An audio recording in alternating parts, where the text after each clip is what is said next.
I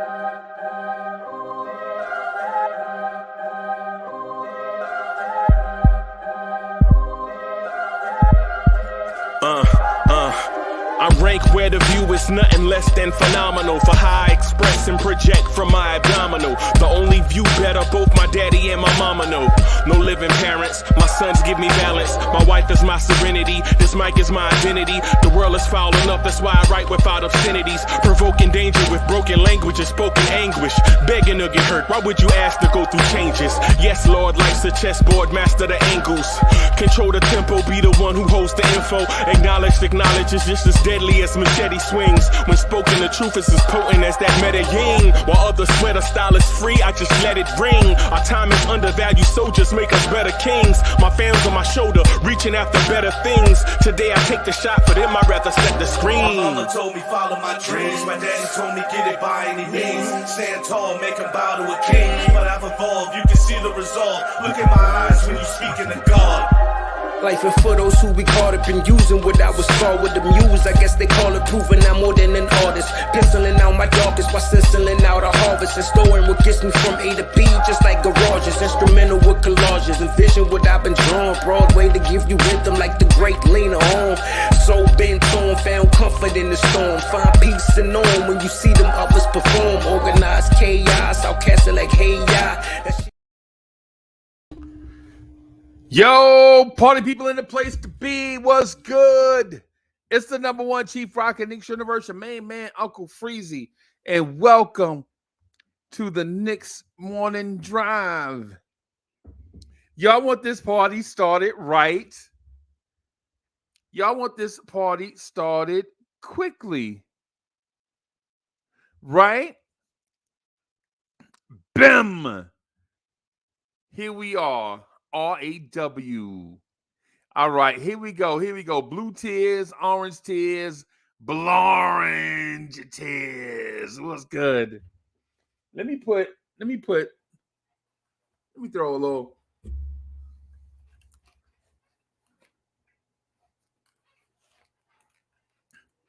What's good, party people? I see y'all in the chat. Before we get started, if you're watching this for the first time, you're trying to figure out what this is a Knicks basketball channel, right? I am the host of this show, the Knicks Morning Drive. I'm Uncle Freezy, longtime Knicks fan. Good to see y'all. Good to have y'all with us. Shout out to my chat. Miss Geraldine, Pudge Nice is in the building. The original DSJ is in the building. C-Mac, the Fly God, is in the building. What's good? The son of the legend, Kerry Cox, is in the building. Ed Winning, what's good, man? I see y'all out there. Man. Salute. What's good, y'all? Man. Adam is in the building. Okay, all right. I see y'all. Let me get this thing off on the right foot, man. Yesterday, the New York Knicks lost to the Toronto Raptors. So what? So what? It's over with, man. Let's move on. Right? We got a bad game from our guards. Our guards were not able to locate open shooters, and there were plenty. The junk zone, Toronto threw at us, kind of threw us off our wits. So what? You don't see like that. You don't see stuff like that often enough to be concerned about it.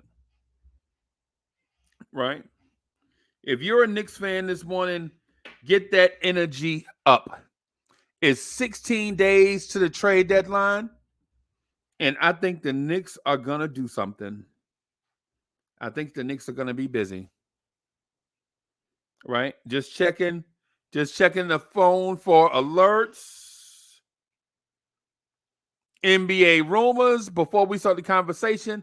Ala Wise is in the building. Okay, here we go. The Los Angeles Lakers are finalizing a trade, sending guard Kendrick Nunn and 3 second-round picks to the Washington Wizards for Rui Hachimura. What that does, I don't know, but whatever. King Ribby is in the building. The hip hop legend called Mega's in the building. So this is what you call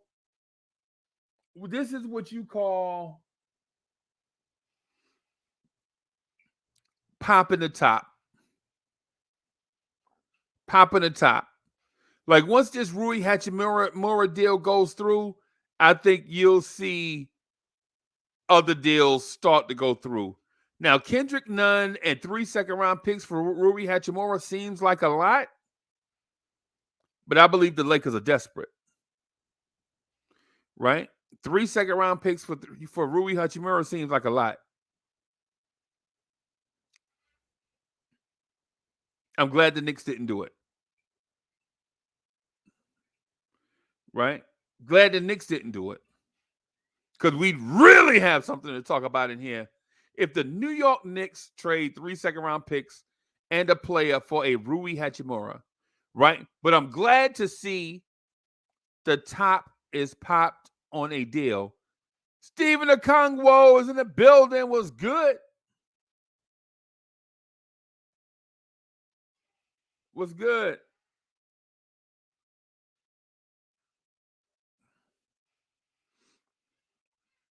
Yeah, man. All right. So let me start by saying this, right? I'm going to start doing this thing towards the trade deadline every day or every other day. Y'all get it. Last week, I said 23 days to the trade deadline. Today, I'm saying 16 days to the trade deadline. Y'all get the countdown theme. Y'all get it. So now y'all know why you need to be here. You need to be here to make sure you don't miss out on important news. Right? At this point, I'm more interested in the game inside the game. Right? The Knicks won. If the Knicks won, say we'd celebrate for a little while and then move on to bigger fish. The Knicks lost to a team with junk defense and no guard depth. So what? We moving on. It's like if your favorite football team lost to a team that ran the option. Whatever. So what? You don't see that often enough for you to be concerned about it. You lost to it, man. Move on. Right? What I am concerned about going forward is the lack of wing depth and the lack of playmaking from the guard position. And this concerns me and has concerned me for the last 2 years. Oh, I'm sorry, not last 2 years, but the last 2 seasons. Let me clarify that. The Knicks need wing depth, man. All this stuff about 6'5" guards and all of that stuff, man. How many? This is ridiculous. And I saw a thing out there on the man's internet that says the Knicks are interested in Grayson Allen. Right? The Knicks are interested in Grayson Allen. So I see it from a webpage called Blue Devil Country. Knicks express interest in Duke basketball alum Grayson Allen. Knicks could have 2 former Duke basketball players in their rotation. And it's from a website called si.com, college, whatever, Fan Nation. All right.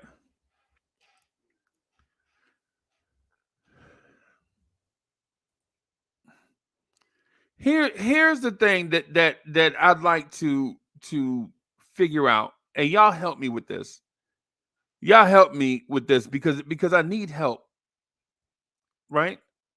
Why on God's green earth would the Knicks go out and get another 6'4" guard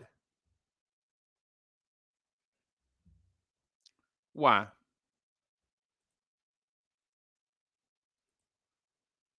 Why on God's green earth do the Knicks need another 6'4" guard? Somebody help me with that. Somebody smarter than me, y'all let me know. If I'm missing something, y'all tell me what it is. Right? Right now, the Knicks have Ryan Arcidiacono, a 6'3" guard. Evan Fournier is listed as a 6'6" shooting guard. RJ Barrett is listed as a 6'6" shooting guard. Jalen Brunson is listed as a 6'1" point guard. Grimes is listed as a 6'4" shooting guard. Daquan Jeffries is listed as a 6'5" shooting guard. Trevor Keels is listed as a 6'4" guard. Miles McBride is listed as a 6'2" point guard. Svi Mykhailiuk is listed as a 6'7" shooting guard. Emmanuel Quickley is listed as a 6'3" shooting guard. Derrick Rose is listed as a 6'3" point guard.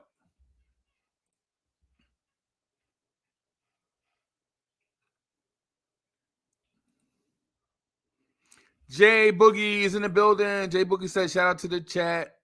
I'm back in the office from Atlanta. Shout out to Worldwide L and pull up. We're so clean. Talking with major personnel for Fact Trades is coming for sure. Yeah, man. Yeah, man. All right. So, speaking with knowledgeable Knicks fans, why on God's green or on God's blue earth shit is more? Yeah, that's one of the things I always ask. Why is our planet called Earth when most of it is covered by water? Anyway, why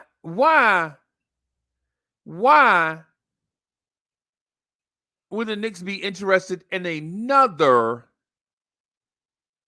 6'4", 6'5" guard that does the same thing as the other guys? What sense does that make? Hotline Bling in the building. What's good? What's good, boss?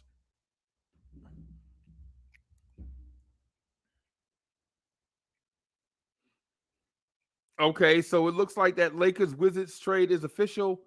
Kendrick Nunn and 3 second-round picks are headed to the Wizards as part of the Rui Hachimura deal. Okay. All right. To me, that is a deal that goes nowhere. The Wizards get 3 second-round picks, so what?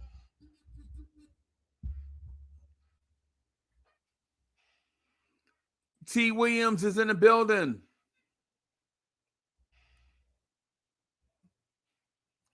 T. Williams says, we need about 2 6'9" wings. And Wacko says 6'7" Fournier and 6'8" Cam. No excuses, Tibbs. Don't want to hear it.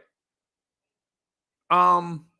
No, that's not how it works, Wacko. You just can't. No. Nah, not in this case. You be right on a Wacko was right on a lot of stuff. In this case, though, we actually see these two players play basketball. It's not the theory of a guy. It's the practicality of a guy.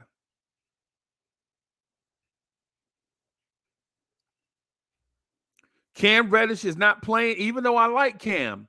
I wish Cam would play, right? But we are trying to establish a culture of playing hard. And Cam Reddish is not one of those guys that you would say plays hard 100% of the time. And so are you sending a lesson to Cam? Are you punishing Cam Reddish? No.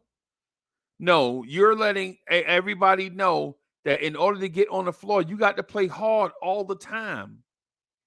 You can't play hard against Memphis and then on a Saturday night against Dallas in the Garden You let a center get a rebound over you, drive the length of the floor, and dunk. And you're an athletic wing player. And since that play, we have not seen Cam Reddish since. We have not seen Cam Reddish since. You didn't box out. You let him get the rebound. You let him push it to a center. You let him push it the whole length of the floor, and you let him dunk it the other end. And I don't know why I'm not playing. Right. Right. Right.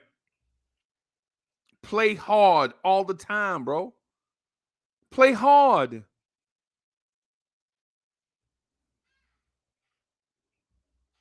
That's all Tibbs is asking you to do. Yo, just play hard all the time. Just give it your best effort all the time.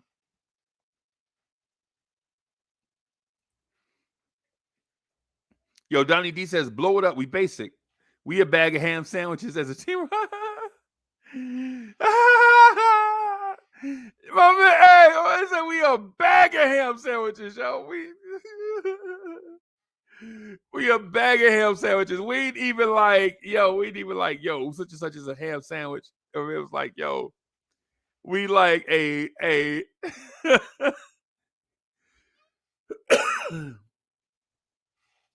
yo, that's hilarious. That's hilarious. And Evan Fournier, who I like as a professional, even yesterday, the play where he fell down on the ground and just threw the ball to the closest Raptor he saw. Come on, bro. Come on, bro. And I like Fournier. I like Fournier, man. But as soon as he did it, you could just see everybody like. And I know Randall had 3 terrible turnovers yesterday. But Randall also had 19 rebounds.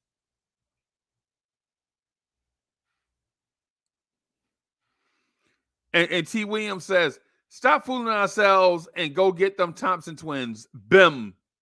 You want to win? Go get the Thompson twins. Both of them.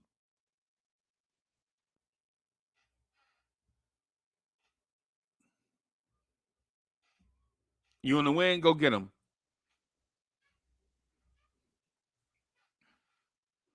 And I ain't saying that I know everything about everything, but in this chat, y'all argue me to death about Jaden Ivey and Ben Mathurin. How do they look? We were hearing names like what Cass was talking to me about Shaden Sharp, but okay, and Johnny Davis, how he look? How Johnny Davis look right now? I was saying, if we can't we need athletes. We need athletes. Jaden Ivey, Ben Mathurin. If they're too far ahead of us, then at least look at Tari Eason, Usman Jing, something. If we can't move up to get those two, how about these two? Right? But this is about the trade deadline. What are we talking about? The trade deadline, right? The trade deadline is in 16 days.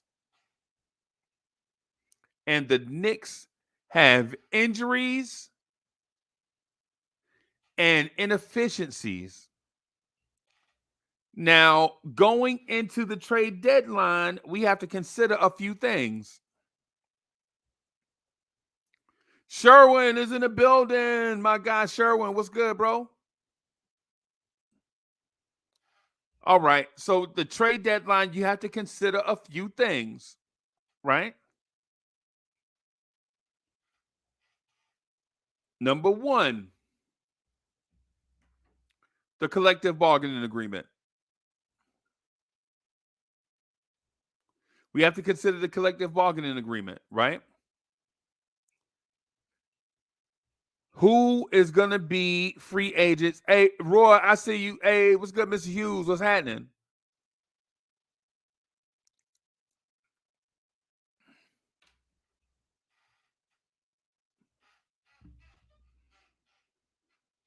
Thing number 1 you have to consider.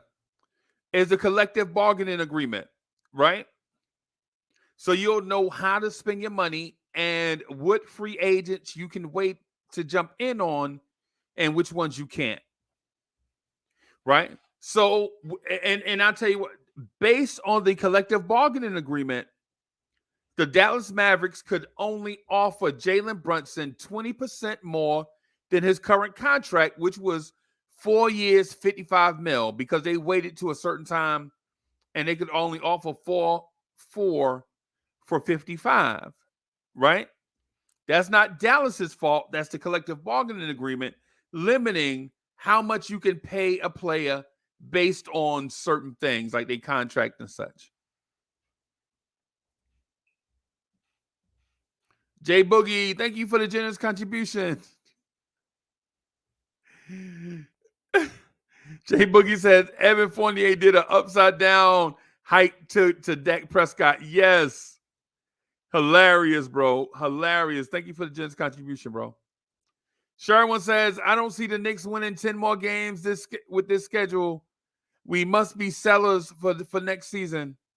Easy, big fella. Easy. Slow down. Slow down. Slow down. Slow down. Slow down there, Sherwin. Let's go over some things first before we go that far. Because even if you're sellers, when it comes time for you to be a buyer, you still may not be in an ideal situation. So it's best that if you want to know the market, explore the entire market and the future, right? That's what you want to do. You don't want to just say, let's be sellers just to be sellers, right? Because if you sell off anything, when it comes time for you to acquire, are you going to be in a situation or a position to acquire? And if you are not, then you are going to be in the lottery for the next 5 years. Or so. So the first thing you want to do is make sure that you understand the new rules of the collective bargaining agreement that is being negotiated on right now. Right? You have to understand that the collective bargaining agreement and how the salary cap and all of that is going to be impacted. You have to understand that right now. So if the Knicks don't make a move at the trade deadline, I know it'll be outside of their character, but I do understand that they will probably be more cautious and rather wait to see what the collective bargaining agreement will allow them to do so that they can make future plans. But going to get money right now, right? Going to get things right now and then have to pay for it later, and you don't win a championship is a bad thing. You don't want to go get bread right now. Hard Will is in the building. What's good, Hard Will? You don't want to go get assets then be strapped by the salary cap because you didn't anticipate the collective bargaining agreement to come in lower than what you projected, and then now you're stuck without cash flow, and now you can't make a trade, or teams won't accept any of your trades unless you attach those coveted first round picks that you have.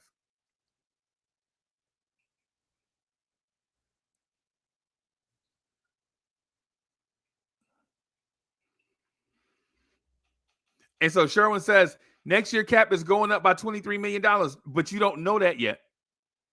You don't know that yet. You don't have a agreed upon collective bargaining agreement yet. It's being negotiated at the moment. That's projected. All the stuff that we hear is projected. We don't know exactly, right? We don't know what the exact total is. It's projected to be that amount based on new television contracts and a certain pool of money split by 30 teams, right? So we don't know just yet what the dollar amount will be, but it's projected to be that. But once the collective bargaining agreement is agreed upon, no pun intended, then we'll be able to at least understand what direction we'd like to go and how hard.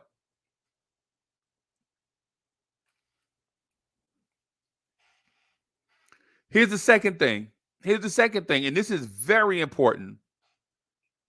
Teams right now are so bunched up in the standings, they don't know if they're going to go after it or not. Right? They don't know if they're going to go after it or not.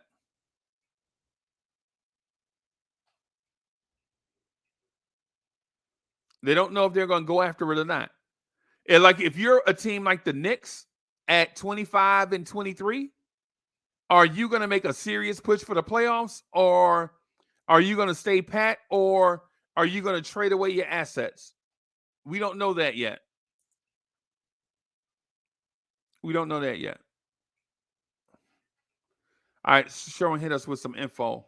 Both figures, 134 for the salary cap in 2023-24, 162 as the tax level was set records. The cap is expected to rise 8.4%, and that tax level will rise over next season, September 9. All right. The cap is expected to rise. Okay. So we're still anticipating. That's what I was saying, Sharon. We're anticipating.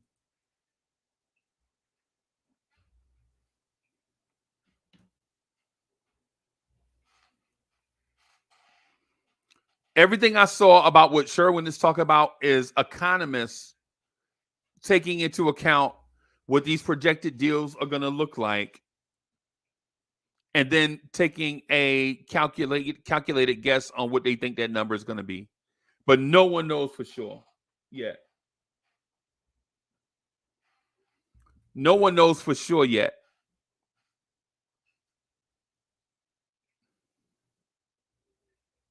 Right. Yeah, Sherman, but nobody knows for sure yet.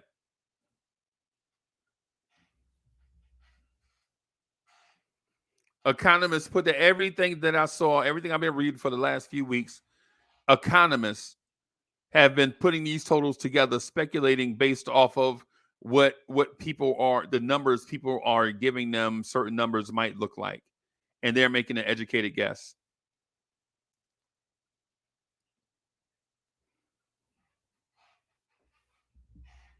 And based on that theory, should the Knicks just trade for John Collins then?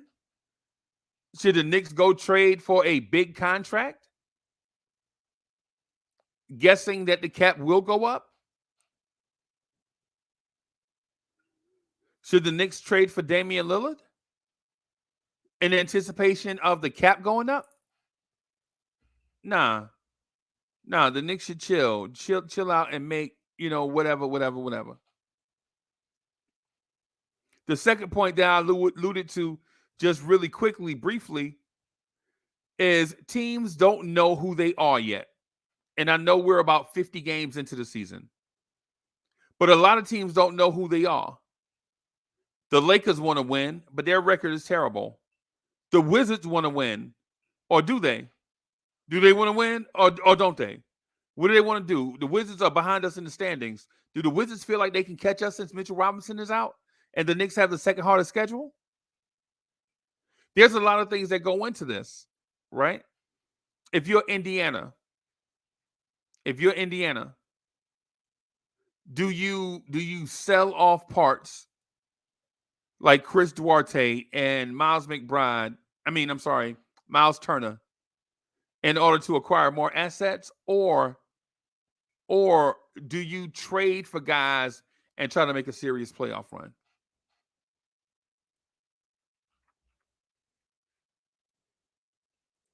Give an example.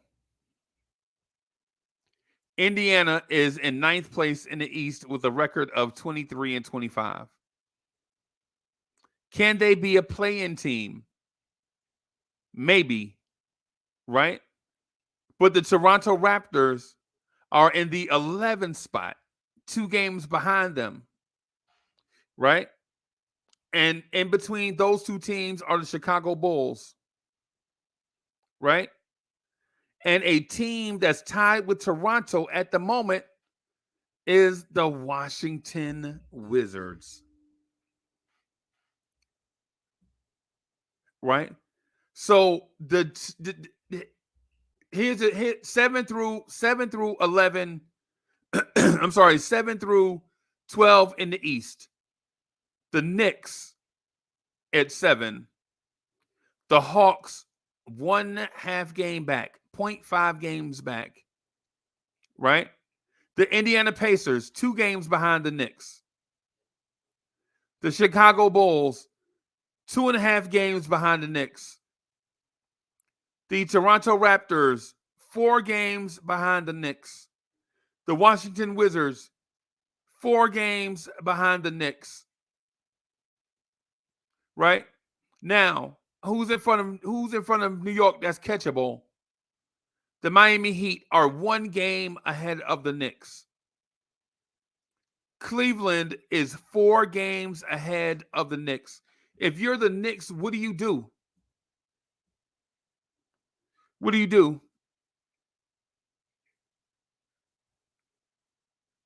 All those teams that I mentioned, from Cleveland all the way through to Washington, are separated by 8 games.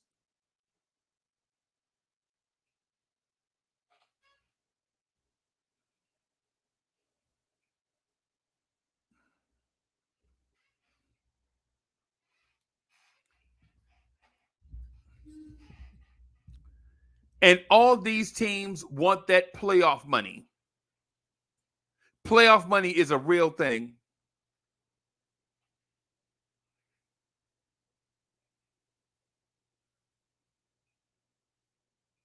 So what do you do? If you're the Knicks, if you're the Cavs, if you're the Heat, if you're the Bulls, if you're the Pacers, if you're the Wizards, what do you do?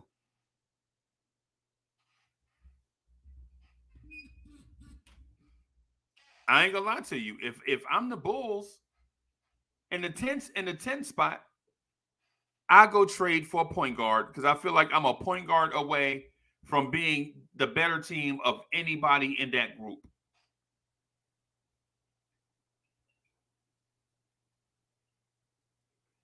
If I'm Chicago, I feel like I'm better than Washington, Toronto, Indiana, Atlanta, New York, Miami, and Cleveland if I had a point guard.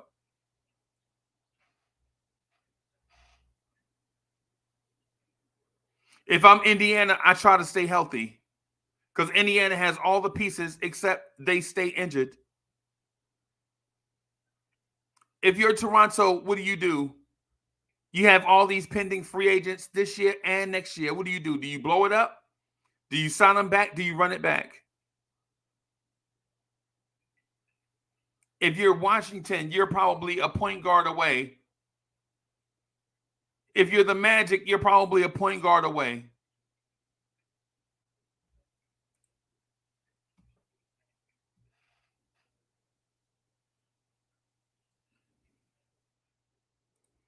And Sherwood makes a good point. They don't have the Knicks schedule in the second half, right? Right. But we also thought that about in December. We looked at the December schedule and thought, oh man, this schedule is so tough, man. What's gonna happen? What's gonna happen? This schedule is so tough. Oh my God. And the Knicks wind up going on a run in December.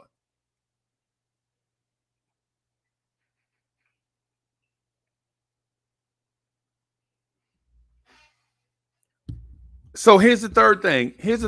Real quick, and then I'm gonna get back to my Knicks. Here's the third thing, and then I'm gonna absolutely get back to my Knicks and talk about what we should do at the trade deadline. Right?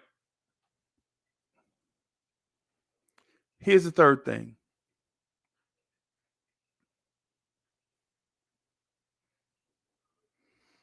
What is your team makeup? What is your team makeup? Who are you as a team? Are you an overachiever? Like, for instance, are you a rebuilding team that is overachieving? Are you an Indiana Pacers?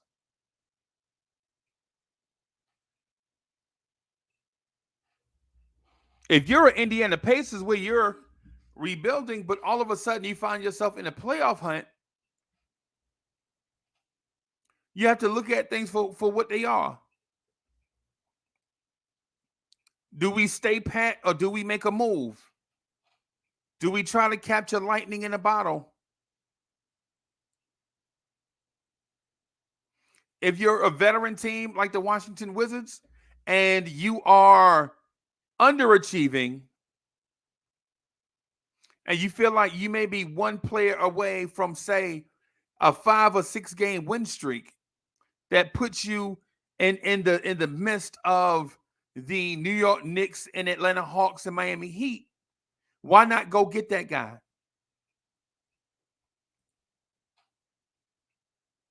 And for that reason, you see the Wizards. For that reason, you see the Wizards go get Kendrick Nunn.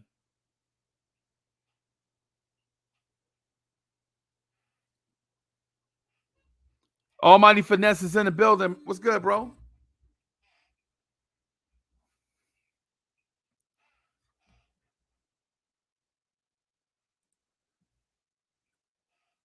Joe White says we need the Wizards to make a push so we can have their first this season as well. Hey, excellent point. Excellent point.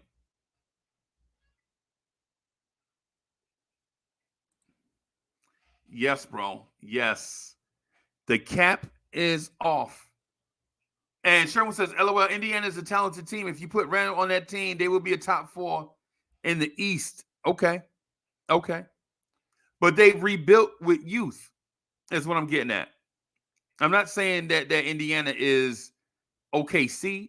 I'm saying they're rebuilding. Teams, there's level to this rebuild stuff. There's levels to it.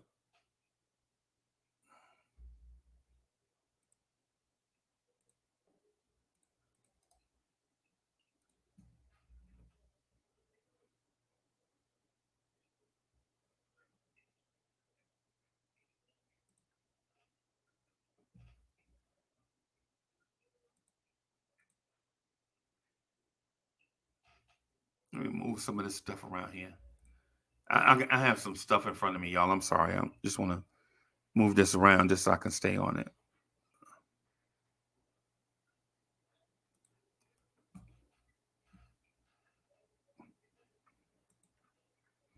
Almighty Finesse says, Scoot Henderson. Yeah, man.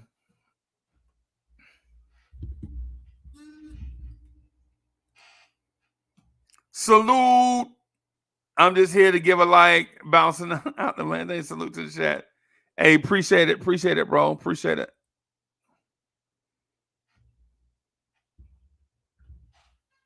Yeah, man. Yeah, y'all. A lot of things to consider. Who are these teams? Do these teams have an identity? Right? Are these teams going for it? Because if these teams are going for it, they're not going to trade. If these teams are going for it, they're not going to trade pieces.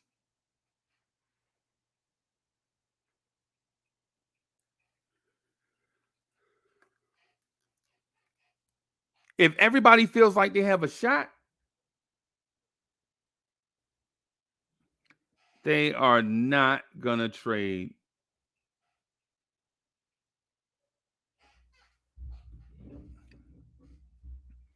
Let me look at this thing here, y'all. I got my phone.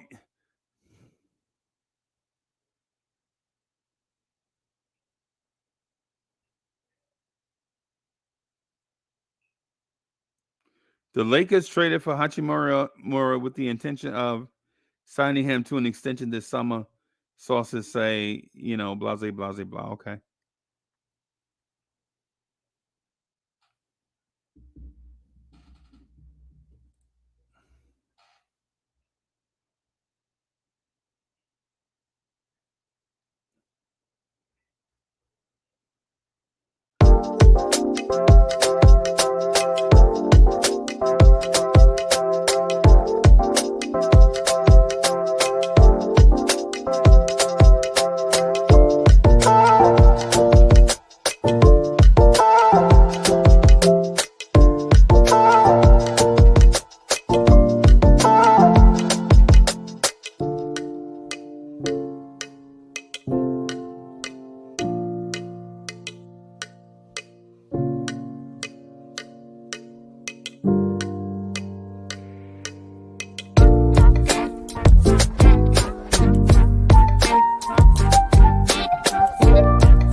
Uncle Freezy, what's good, boss? Hey, boss man. Salute to the team. I mean, to the panel, to the chat, all the Nook Nation out there. Bring that energy up. Yeah, man. Bring It's that trade energy deadline up. time, man. The Lakers just traded for Rui Hachimura, Oh, who's averaging 13 and 13, 4 rebounds, 1 assist. wow. And Hachimura is shooting 48.8% from the floor and 33.7% from three. Who, the Okay. Lakers got him? The Lakers. Oh, man. You see, and you wonder why. You see these teams making moves, and why is Leon Rose not doing the same thing? Right. We just discussed part of that. Part of that, man, is for the most part, teams don't know what the collective bargaining agreement is going to be like. Because you don't want to trade for a guy and then next year you got to decide whether because you signed him, you have to package RJ or Jalen Brunson to come off money in order to be under the cap, especially if you're not winning. Yeah. Right. So you got to be careful with your money because you only get a certain amount to spend and you don't want to blow it all at one time. Yep. And secondly, it takes two to tango. Just because the Knicks want to trade don't mean other teams want to trade with the Knicks. And that's the problem.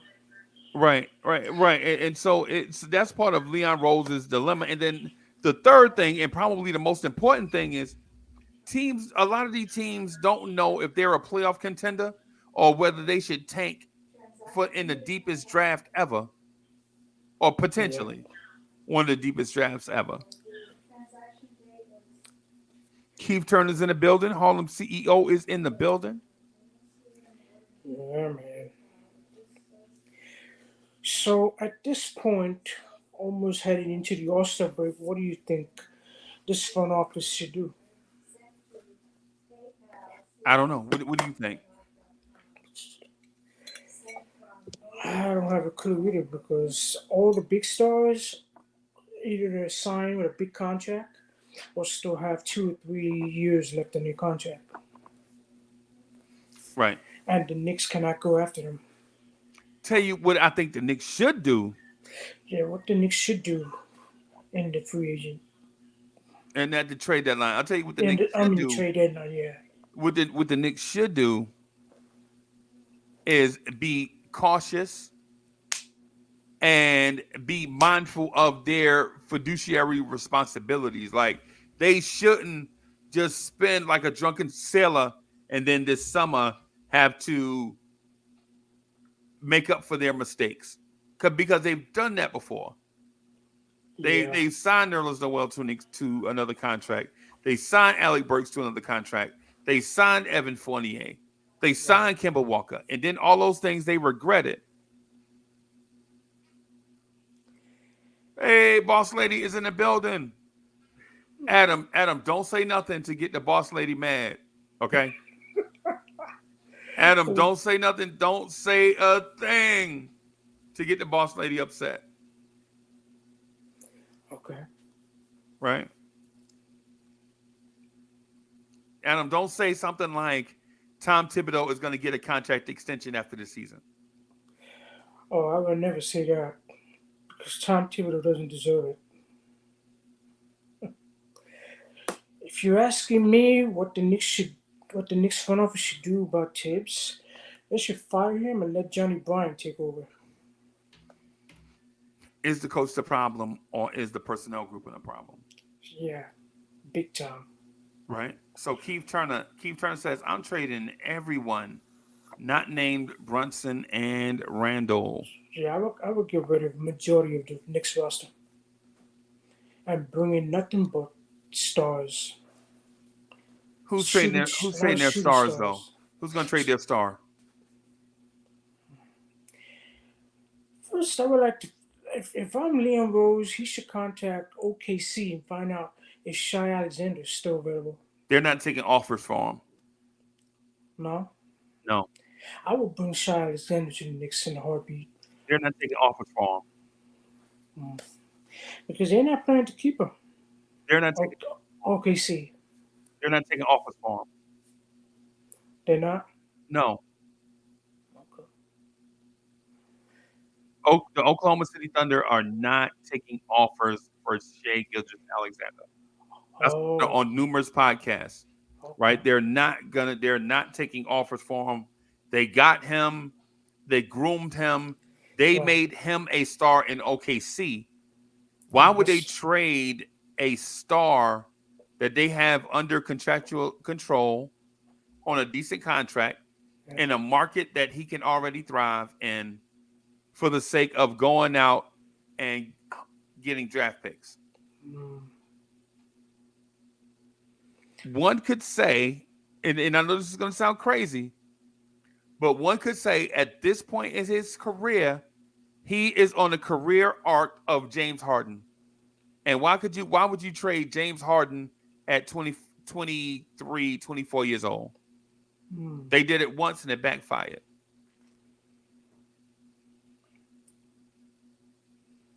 Should they do it again? It would be nice, but they're not. So they want to keep him. Hey, nothing we can do about it. Yeah, they're gonna keep him. And that's smart. He's smart. He's a very good player. Yeah, I mean, I'm just gonna look at his age really quick. SGA is 24 years old. He won't be 25 until next July. He's still young, and he has a lot of talent. Right. Yo, Edwin says Knicks fans got to be realistic. NBA trades isn't 2K. I know that. I didn't. I'm not one that is. Listen, with me and guys, listen, and gals, respectfully, ladies and gentlemen, I am not one. I told y'all this at the beginning of the season that I really don't care one way or the other. I'm apathetic. After we didn't get Donovan Mitchell, That was a waste. I was like, you know what? Whatever happens this season happens. I said it on the Knicks at Night podcast, the Knicks Morning Drive, and I do believe I said it on the Queen's show. And y'all got to check out the Queen's show, man. Y'all got to check it out. Some of that stuff is dope. She hard hitting. So if you used to layup drills or soft takes, her show might not be for you. But if you like hard hitting, impactful stuff, if you like dunks, stuff like that, then that's the show. Right? And no, she didn't pay me to say that either. But to your point, though, to the point that we were talking about what the Knicks should do at the trade deadline, There's nobody out there. I think the Knicks should shop, but not be obligated to buy. Because there is a difference between shopping and buying. Yeah. And I know people are like, well, don't you buy when you shop? Yes. When you shop, you look, you search, you all those things. Buying means, hey man, I need such and such. Yeah, we got one right here. Okay, ring me up. Right? It is what it is. Yep. So what is Chicago going to do with Zach LaVine? You planning to re-sign him? Hold on for a second.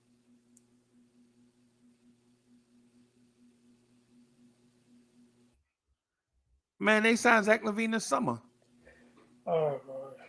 They signed him to a max this summer. Oh my. So here's the thing. If you're the Knicks chat, please put in the chat. For those of y'all in the chat, please tell me what y'all think the Knicks should do at the trade deadline so I can read it on the screen. There's nothing much for the Knicks to do at the trade deadline, I tell you that. We don't know what Leo Rose is thinking about doing. I know what he wants to do. Whatever that is. What he wants to do is improve this team. What he'll be able to do depends on what the market is like. Thank you. He could have improved his team by bringing Donovan Mitchell here. and then follow up behind him. Because who knows? Imagine Donovan Mitchell is a New York Knick, Freezy, and he goes to the front office and speaks to Leon Rose. Oh, I was talking to Danny. Hey, hold that thought right there, Adam.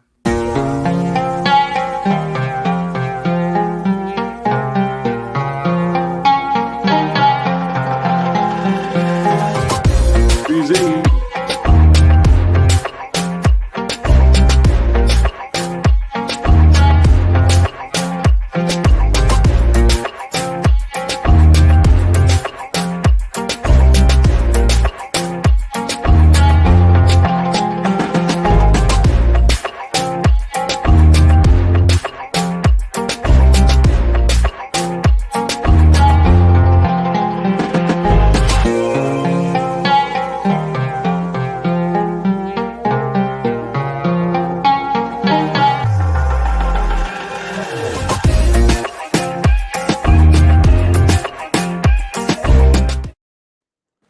Danny Landis.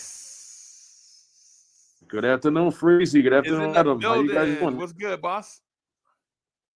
What's up, guys? How's it going, Freezy? Man, things are good. Things are good. We need things Not are for good, Knicks. man. What's good, Danny? Yeah, man. What's up, Adam? What's good? What's good? Every time I hear that joint, Freezy, that joint is dope, man.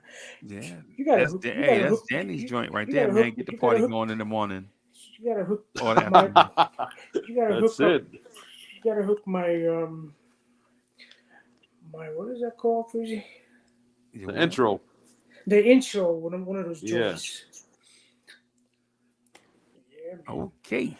So what you think the Knicks got? What do you think the Knicks should do in the on the trade deadline, Danny? They need to get rid of some of this trash. They need to get rid of half of the roster. That's what they gotta do. They need to get rid of Leon Rose and Tibbs. Oh wow. That's not gonna happen. Wow. That's You see what I happens? will say. Oh, go ahead, Danny. Sorry, Freezy. Go ahead. I'll finish after you. Go ahead. No. What I did was before you came on, I asked the chat to put in the chat what they wanted the Knicks to do. And so just talking to the chat, I think I saw somewhere where someone missing Hotline Bling mentioned trade for Keldon Johnson. Okay. Where's Keldon Johnson gonna play at though? Sherman said we should trade the complete bench except Sims. Get rid of the entire bench except Jericho Sims. All right, sure. Kenny Payne says, get rid of the owner. Kenny Payne, how you gonna say get rid of the owner when he made you the highest paid assistant coach in the NBA, Kenny Payne? Kenny Payne, you ain't grateful. And he put you on the NBA Coaches Association board, and you were assistant coach. He pulled strings for Kenny Payne, and Kenny Payne biting the hand that feed him. Kenny Payne's like, psych. The owner of the Knicks is James Dolan, right? Yep. Yeah, he's got to go too. No, I would get rid of the owner as well. They'll get rid of you first, Adam. I would get rid of the owner, the front office, and majority of the Knicks roster, and make this team a championship team. Starting with the owner and the front office, and then go to the roster and build. Yes. Make the roster a championship team. That's what I would do. Yes, sir. Right. Hey, If Freezy, James what do you Dolan's think? still around, Grayson you're not gonna Allen? see much.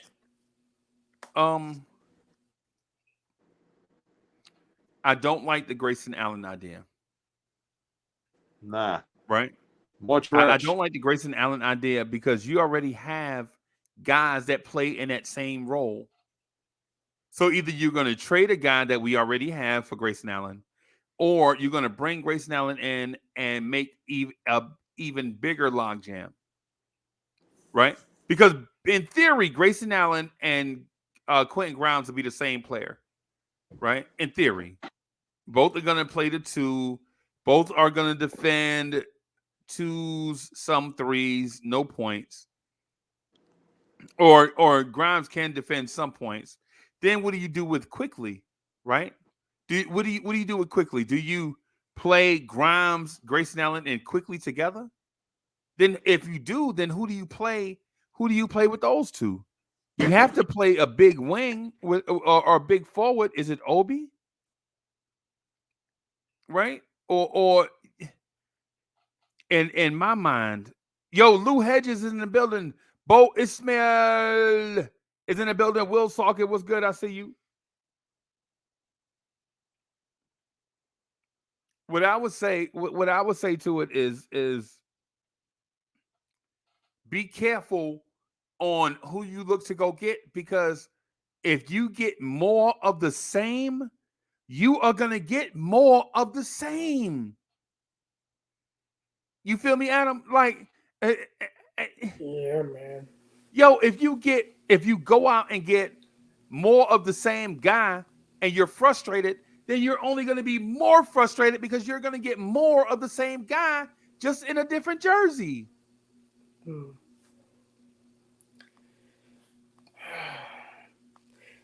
Sharon saying trade quickly. We're not giving IQ the bag. That's what Sharon says.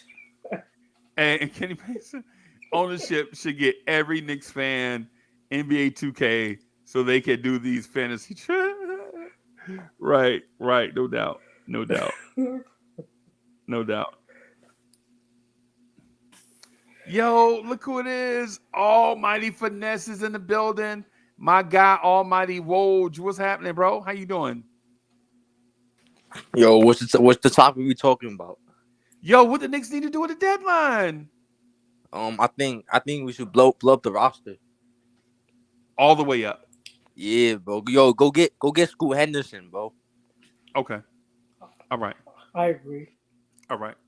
So if you're able to blow it all the way up, right? If you're able to blow it all the way up, like what pieces are you talking? Because the Scoot Henderson part is based on what your lottery odds are and all of that stuff, and where you fall at in the lottery.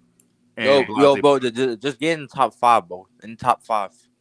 So well, no, I get what you're saying about that, right? But what I'm saying, boss, is what are you getting for the guys that you're trading away?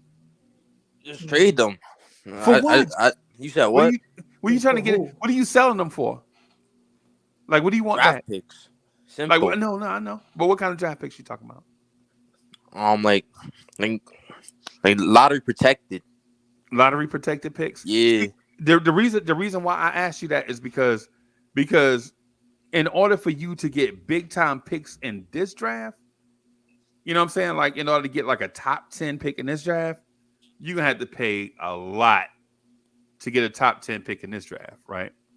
And so I'm saying, what if we in top 3? Like, you don't gotta move up or anything. Yeah. I feel you on the Scoot Henderson part. I'm with you. I'm with you. But I just don't, because we're not winning shit with this roster. And listen, I agree with you. What I'm saying is, though, just because I want Scoot don't mean I want to just give away the rest of the talent. Nah. No, that's why I'm saying trade the players on the roster with bad contracts. Simple. Okay. Yeah.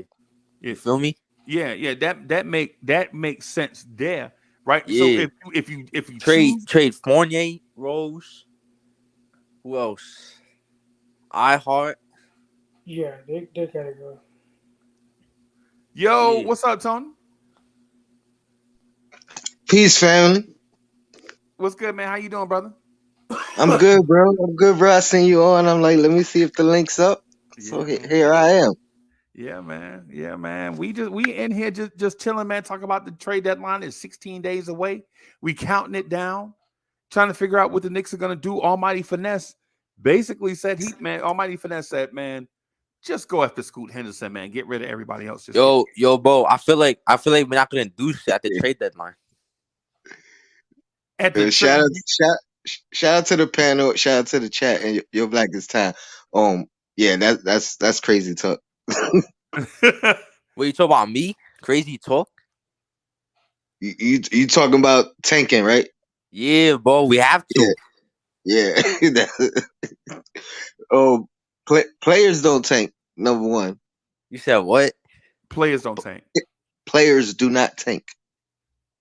The Rockets. The organization is tanking. Yeah, Players I don't think we tank. should tank because we're not a good roster. Yeah. So, but what he said though before you got here, Tony, he said trade everybody before the deadline and then do that. That's what he was Yeah. saying. Now, for my money, I don't know, Tony. I don't know if you know my stance on this or not, man. But I'll just put it out there, so that you and I be on the same page, man. Once the Donovan Mitchell thing fell through, then I've been apathetic towards the season for the whole season. Like I don't care one way or the other. I'm gonna root for the Knicks as an organization, regardless what happens. But whatever direction they decide to go in, man, I'd be okay with it. Like I'm not stomping the yard one way or the other. Here's what I'll say about the tanking or this, getting rid of everybody. No, If I'm if not. I'm not that's saying if get rid of that's everybody. Just get rid of the players that they got bad contracts in our roster. Okay.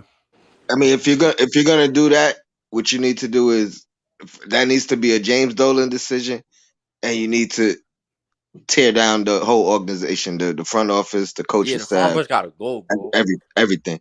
Now, Yeah. I'm Talk to not him. I'm not I don't agree with that.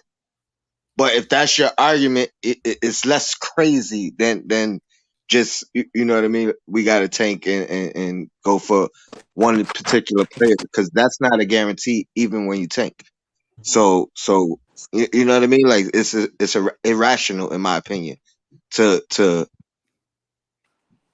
intentionally lose with the hopes of getting one or two particular players Okay. in the draft who are unproven still.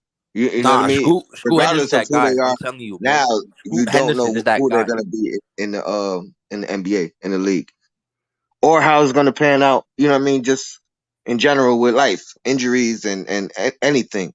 So I think that's just irrational. Right. I was, and so in a practical sense, I would say, man, Almighty Finesse, if you had talked to us about that in September or at the draft, I'd be like, okay, I see where he's going with this because this makes sense, right? If that's the direction that you want to go in, it makes sense in that sense. If you started the plan further back as opposed to looking to do it within the next 16 days. You feel me? Like because I know Yeah. Scoot Henderson is the truth. But listen, it'll be hard to turn over your entire roster or get rid of certain pieces in basically 2 weeks. Right? I'll keep Randall. I like Randall on Okay. those teams. Okay. I like how you already know how I feel about Randall, bro. Yeah. Randall, one of my favorite Knicks, bro. You already know how I feel about Randall, right? 2010 and 5 guy. That shit is rare in the league. Yeah, my man is averaging almost 25 right now for the month of averaging almost 25 for the season, Yeah. right? And he averaging almost 11 rebounds, bro. There's barely any player in that league that could do that. Right. Besides, I don't know, like a few in the league. Jokic, Giannis. I don't know the rest. Yeah, and then too, Randall is doing that on a team that doesn't get a lot of shots up either. Yeah. You know what I'm saying? So it's less Yeah. chance for him to get. Hey, but Tony, hey, since you here, bro, man, how's everything been, bro? I've been good, man. I went on the MBK fam trip to the Washington game. Yeah, y'all was Drove in back DC. down. Yeah, we went there, and then I went to the next game, not the next game, but the Martin Luther King Day game, Right. and then I just been on a hiatus, if you will, just putting the phone down and well, I had some work to catch up on anyway, but I try to do that early in the year every year, just shut everything down and take a break from social media and everything. But I'm Right. back now. Bim. You know, Yeah, man. Yeah, man. So I'll say this about the trade deadline. You know, I say I'm apathetic. Whatever the direction the Knicks going, I'm okay with it. I think the smart thing to do, though, the smart thing to do is what Almighty Finesse is saying to me is not is not um the result he looking for is a result that I'll be fine with. The way he went about, the way he described doing it, I have trepidation about that. Wait, so what moves do you want then at the trade deadline? No. Listen, you said Scoot Henderson, right? Yeah, I'm okay getting Scoot Henderson. but we get Squid and we build around him. Simple. Right. Yeah, that's what I'm saying. So I don't have a problem with getting Scoot Henderson. My thing is And also the Mavs pick is gonna convey that Mavs pick. yeah. Yeah. Yeah, and to be honest with you, I think if there is any summer where you see the Knicks make changes to the roster, I think this is the summer. Like Danny, some of the key contributors, I think of any summer, I think this is the summer. If As we this summer, because the front office they on notice. Right. And then plus I think the timing is right. Right? Yeah. Because of any summer of all summers that you want to make a trade, I think this is the summer that you look to either trade Randall or Obi this summer. I'll trade Obi. Obi's garbage. I ain't gonna lie. Just right. One of them. Right. I ain't even gonna lie to you, bro. Is if you look to make a move, I wouldn't look to make a move like trading Randall at the trade deadline. I'll trade RJ too. Yeah, but players that good, you don't want to trade them like at the trade deadline. You want to trade them during the summer. You want to trade them during the summer where you can get offers from all 29 of the teams. Yeah. Right. You don't want to get no discount offers. Yeah, you're not moving. You're not moving in a position of weakness. Yeah, like how we did with Porzingis. Remember how we probably could have got way more for Porzingis, right? Agreed. That was my biggest problem with it. The Celtics, they gave us Jaylen Brown for Porzingis, and we didn't even accept that trade. What the fuck? Yeah, because we wanted Tatum. Remember, we were like, take Tatum and 2 firsts for Porzingis. I think it was the thing that was like, nah, we'll do Brown. It was like, Brown. I would have traded KP for Jaylen Brown. Man, you saying that today because you see how good Jaylen Brown is. You wouldn't have did it back then, no. Nah. Why have this?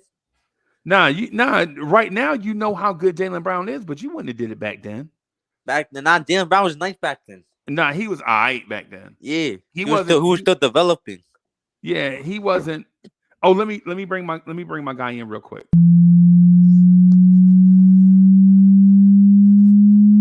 Let's get it. Y'all be spitting with your flows, I'm just podcasting. That's right. On the air every day, I'm just podcasting. You don't know what that mean when I say I'm podcasting. I'm broadcasting these flows with the podcasting. Every day of my life, I'm just podcasting. Right. Share my dreams with you, mean I'm podcasting. You can see my vision through the podcasting. But don't forget J Boogie when I'm broadcasting. I'm podcasting, he's podcasting. I've been spitting this venom since Karate Flicks. When Mr. Sims was sharing nothing but the Knicks. I guess you know by now, I seen some tough years. Now I know the reason why Freezy got them blowing tears. Closest thing to... Yo, J Boogie's in the building. J What's good, boss? Boogie. What's good? J Bug. Yo, good early afternoon, gentlemen. How y'all doing on this beautiful Monday, man? Hope everybody in the greatest form of health for life, you know what I'm saying? Hope your family members are also in the greatest form of health for life, you know what I'm saying? Shout out to the chat, the greatest people it is in the league. No other fan base is better than this fan base in the league, period. You are the biggest and the best, man. And y'all know what it is. As soon as, you know what I'm saying, you get alert, you know what you're doing. Do y'all know what you're doing when you get alert? Do y'all know what you're doing when you subscribe? Do y'all know what you're doing when you come on to the show? You're podcasting, man, with everybody, man. That's what you're doing, man. But shout out to the greatest people. What's good with y'all, man? How y'all doing? Yo, you know what to do when you get the alert.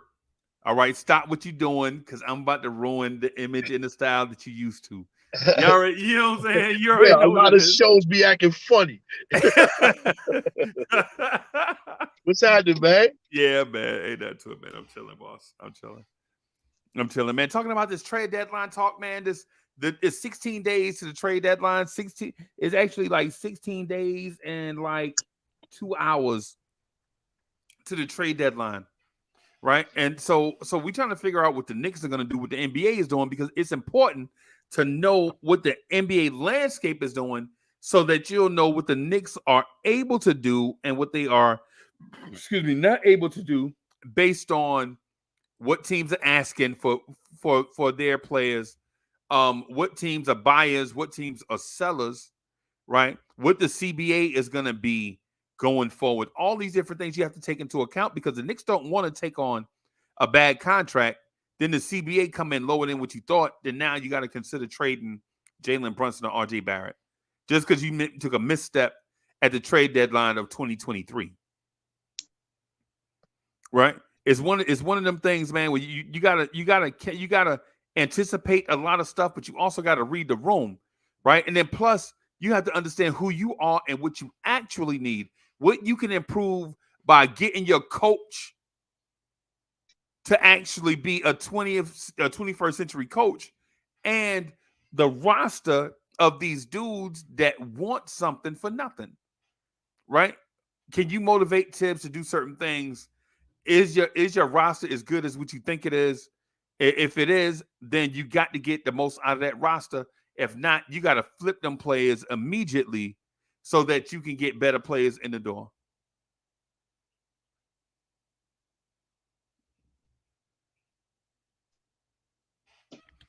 So what do you propose? What would be your ideal move moving forward? My ideal, the okay, where I am with it, I want to identify the weaknesses of the team, right? I think a major weakness for this team is a secondary ball handler, right? When we watch this starting unit, the secondary ball handler seems to either be Julius Randle or RJ Barrett, because Quentin Grimes is a guard because of height only, right? I think if Quentin Grimes was 6'8", he'd be a small forward, right? Now, I know I know Tibbs may be handcuffing him on what he's allowing Grimes to do, maybe so.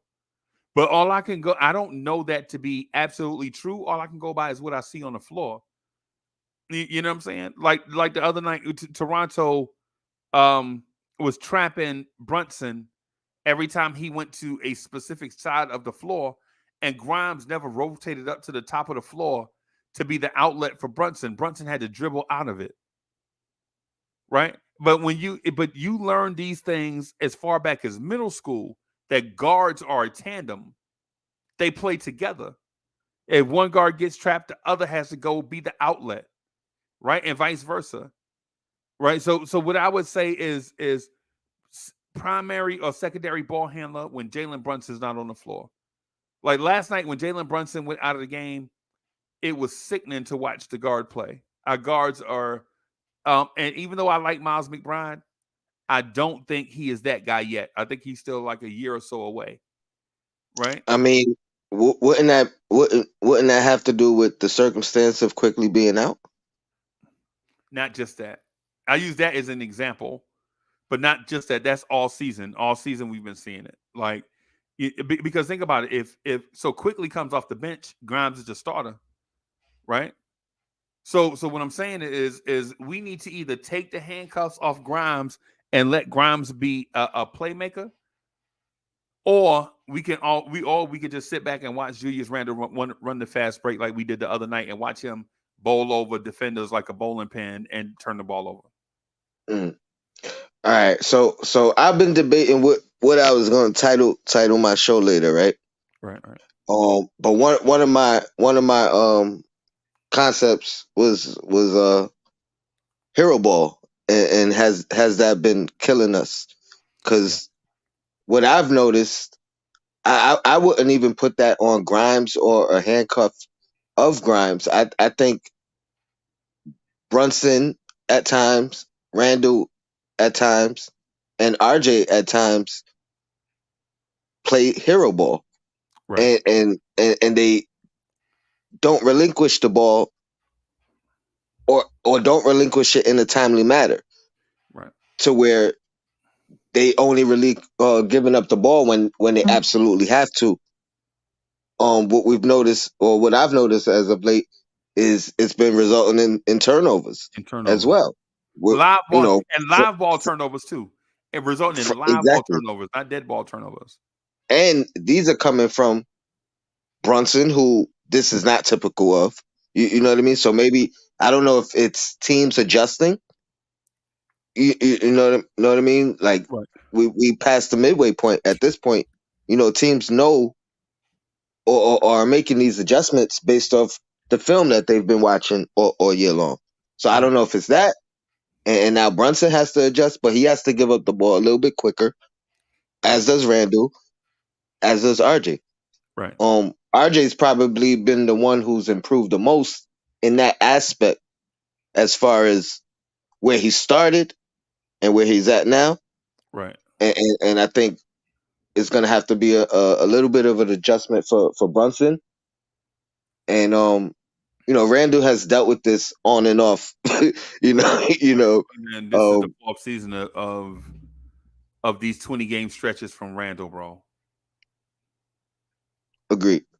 But I don't know. I think it's more of the hero ball. So I don't know if it's handcuffs on Grimes. I think we just have to play more of a team and more ball movement off of the entirety of the team rather than those three guys being the playmakers at all times. I would say that decision would be made easier if we just went out and got a secondary playmaker. Right. I mentioned Mike Conley a lot because he's the example, right? But I would take the guard from San Antonio, the Jones kid. You know what I'm talking about? I don't know if it's Trey or Oh Trey yeah, Jones or yeah. I know who you're talking about. um what I'm saying is something minor. You don't need to. It doesn't have to be a major production. Like it don't have to break into ESPN breaking news. The Knicks traded for such and such. It could just be a nice little, you know what I'm saying, nice little move under the radar because quite honestly, this is the first time you've seen Jalen Brunson be the primary ball handler. So he's Yeah, learning. yeah. You know what I'm saying? And that's what I mean. Teams are adjusting at this point because this is the first time they've seen him as the primary ball handler. You Right. know, Right. for such a long stretch. Right. Right. So Yo, so when I see Brunson, I always keep in mind that this is his first time being the primary ball handler in the NBA. So when he makes mistakes, I'm okay with it, right? Because they're learning mistakes, and you can see him learning as he go. Even in game, you'll see him dropping his head, thinking about certain things, replaying certain things, so he won't make the same mistake twice, right? But what I don't want to see the Knicks do in this at the trade deadline is make a major trade and then have to move all the pieces around and then have to go through the orientation period, which would be about 10 or 15 games, and then get hot at the end of the season and miss the playoffs. That's what I don't want to see. Because think about it. At the end of this week, the Knicks will have played 50 games, right? So that means by the time the Knicks make their trade, they'll be at the 56, 57 game mark, right? And so you give a new player, major players like 15 games to gel. So that's about game 71, 72. By the time they gel, it's 10 games left. Now what are you doing? You feel me? I know that sounds like a doomsday scenario, but it's the Knicks, bro. It's always a doomsday scenario. You feel me? I know that sounds, crazy and things of that sort. Like, why wouldn't the Knicks want to go out and get next level talent? I would say if the Knicks are going to go out and get next level talent, man, if we have to go through the orientation period, that player has to be a very impactful player from day one.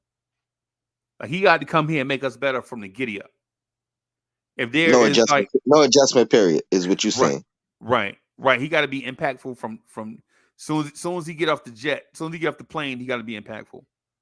Is that guy out there and available? I don't think so. I don't think so either. So I think that player is out there, but I don't think that player is out there for what we're looking to spend. Yo, bro, I think there's a player out there. Who is it? Colin Sexton. I think there's a number of moves we could potentially do that can help us involving the Jazz and their players. I don't think we are working with the Jazz again. Nah, because you said we need a second ball handler, right? Colin Sexton is that guy, second ball handler. That's not what we. I think he's saying because we burned bridges with Utah already. Utah ain't dealing with us because if they were, they would have gave us Donovan Mitchell. So I'll give them or vice versa. I'm not putting it on the Knicks as the cause.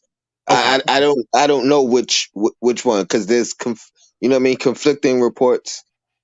I mean, bottom line is I don't think the two teams are going to be on the in negotiations to work out a trade anytime soon. Basically, we not exchanging Christmas cards no time soon. Basically, but I take Clarkston, I take Beasley, I take Sexton Conley as well. I take I like Mike Conley in this current role. Mike Conley is garbage, bro. No, his contract, bro. But hey, like 30 Almighty finesse. Almighty, but finesse. Here's the thing, though, it's expiring. So you trade a contract that's not expiring for a contract that is, and then you get to shop this summer. You feel me? But like for instance, you got Fournier. Fournier does not expire this summer. Fournier we got another year this thing with Fournier, right? But if you trade him for Conley, you get rid of Fournier and you bring Conley in for 30 games, and then you get to shop till you drop this summer. Now, does Mike Conley want to come off the bench? I don't care. At this point, what are you gonna do? What are you gonna do? Get mad? Get pout? He better be professional. You know what I'm saying? Because right now he's on a team that ain't going nowhere. Nah, I'm good on Conley. I want Sexton on this team. I ain't gonna lie. You know Sexton just signed his contract extension, right? Yeah, but 4 years, 72 mil, same as Fournier. But you won't get to shop this summer though. I'll trade Fournier for Sexton. Yeah. If you trade Fournier for Sexton, you won't get to shop this summer. Sexton will be here for 3 more years after this one. Fournier and a first. I'm sorry. Done deal. Sexton will be here 4 years after this one. Yeah, Sexton is a baller. I like him. Okay. All right. So you don't have a problem with having a very small backcourt? Nah, Sexton, he a good defender. Colin Sexton, he mad underrated. Yeah. I'm not denying that he a bad player. I'm just saying I'm following along with your conversation. Like if you want Scoot Henderson, right? Think of, because you said you wanted Scoot, right? Yeah. So you want 18 Scoot. years old. Yep. So you want Scoot. You already got Brunson, right? Then you talking about bringing in Conley, right? All those dudes. So you got Brunson, you got Scoot, you got Sexton. Conley. I'm sorry, yeah, you got Sexton, you got Brunson, and then you got those 3 guards. All of them are 6'2" or under. Nah, the Brunson like 5'10", I think. Yeah, that's what I said. Or under. Nah, a backcourt of Brunson and Scoot Henderson wouldn't be bad. If you think about it. What do you do with Sexton? Sexton, you come off the bench behind Brunson, back him up. Okay, all right. Yeah, I agree. Because Scoot Henderson, he could play the 2. Yeah, I prefer for Scoot Henderson to be the guy. Ain't nobody on this Knicks roster better than Scoot Henderson or got higher upside than Scoot Henderson, period. We ain't gonna have that conversation. Y'all can have that conversation somewhere else. If y'all think anybody on this roster is going to be a better player than Scoot Henderson, y'all in the wrong place. Scoot Henderson projects to be that dude. If Scoot Henderson was in last year's draft, he'd have been the number 1 pick. If he'd have been in next year's draft, he'd have been the number 1 pick. The only reason why he's not the number 1 pick this year is because of a 7'3" unicorn that can dribble, pass, and shoot, look like KD. That's Yeah, the but I only think reason. all of it is a mute point because there's no chance that we getting him. You know what I mean? Yeah. No, Right. Like, no. I'm with you. But to your Wait, point, specific, though, we don't Tony, got a chance at getting Scoot Henderson. yeah. I mean, the way we had it right now, nah. even if we did what you wanted to do, there's still no guarantee that we get him. That's my point. Just get We lose out. We don't win another game this year. There's no guarantee that we're gonna get the number 2 pick. Right. Or the number 1 pick, whatever. Number 3 pick, whatever. You know. So that's okay, why I think it's a mute point. Scoot Anderson is going to be in the draft this year? Yeah, bro. Yes. Oh, man. Yes. I don't see the Knicks grabbing him. He is, bro, he is the Chris Paul, Allen Iverson mix. Dudes like that don't come along often enough to even consider playing games with not getting him if you can get him. Right. He is the Iverson Marbury mix that people been wanting. The strong guard that can pass, that can create for others, that can go get his basket anytime he feel like it, bro. He mad athletic too. If you watch him play. That's what I'm saying. Yeah, man. This dude, bro, is a phenom. Now, the Victor Wembanyama kid is gonna be great, right? He is gonna be great, right? Scoot, man, come on. Everybody else in this draft are gonna be good NBA players, depending on where they go and all that stuff, man. But man, just these 2 kids at the top. It's like when you saw Zion and Ja in the RJ draft. You knew Zion was gonna dominate from day one. You knew it. The only thing people were saying, well, he overweight, he out of shape, he hurt. But you knew Zion was going to be a baller. And the Ja kid, bro, I used to see him in real life, man. You ain't never seen a human being that quick in your entire life. This dude, I live in South Carolina, right? My sons played in the same basketball and football conference with him, right? This dude could do stuff, bro, that jaw dropping, bro. And Scoot could be maybe better than that. That's why everybody keeps saying his name. Who you talking about? Who you talking about? Russell Derrick John Wall? Yeah. Because that's what that dude is. All 3 of them guys. Do you know they don't check that dude 7 times after games? Yes. That's 7 crazy, times. bro. I heard they checked him twice. 7 times? 7 times, man. God, okay. 7 times. They saying this dude is not even human. Right. Bro. I hear y'all talking good. Y'all talking great talk. And I just really came up here, one, because of the show, 2, you know what I'm saying? Because the people in the chat. But my man, a.k.a. the young E.G. Dan, is up here. So, I just want to come up here and rock with him for a moment. You know what I'm saying? If y'all don't know who that is, that's Mr. Tony Crow, you know what I'm saying, himself, man. And look, I know I'm getting ready to go on mute now because, that's for his partner, the Lauryn Hill of the podcast. So whatever take I was just getting ready to say, I'm not even getting ready to say it. I'm a fan right immediately. I'm not saying nothing else. I'm mute. Forget what I was getting ready to say. What's up, boss? Appreciate you, bro. Peace, Queen. Peace. Salute, Stephanie. Salute to everybody. Almighty Finesse, my brother in the house. Freezy, you know what it is. Listen, I was just coming in just to bring the panic level down a little bit. It's a process for the Knicks. Right. You can't get too high. You can't get too low, right? I want the Knicks to make changes to this roster, but I don't want them to make changes to the roster with this year in mind. I want them to make changes to the roster looking long term. So I don't want the front office to panic either. Okay. It's a process. We got Brunson in the house. Randall has turned it around. RJ, for the most part, he's looking better, up and down. We got that. Quickly has turned it around. He's turning into a 6-man. Grimes is coming into his own. You know, Mitch is doing his intangible stuff. I still say I want to see him show up more in the stats as well. The Knicks are okay. We don't need to panic. If we're looking long term, we just need to continue to add to this roster, continue to build. We don't need to tank.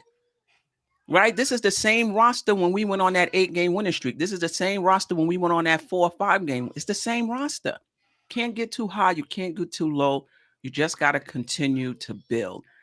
This losing streak can balloon to 7 when you look at the 3 teams we have coming. I'm still not panicking because when we looked at our schedule, none of us expected them to beat those 3 teams. Especially Adam. 4. You know, nobody expected us to beat those teams. So, listen, I'm not saying you should lose to everybody that's better than you. You do want to grab a few of them, you know. But I'm just not panicking. That's just where I'm at.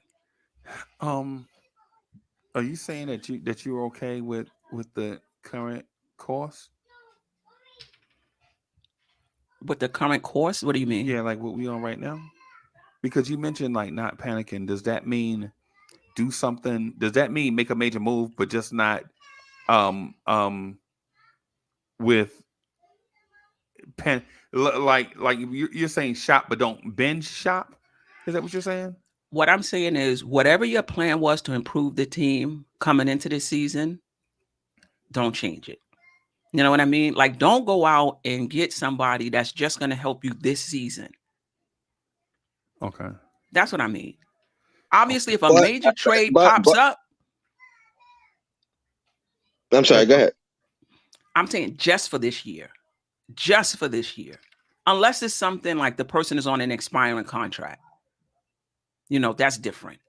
Okay. You know, but other than that, stay the course. Build for the long term. Don't just build for this particular season. You know, now if you can make a short move that can help this team, doesn't jeopardize your future because you've given up a lot of assets, of course, do it.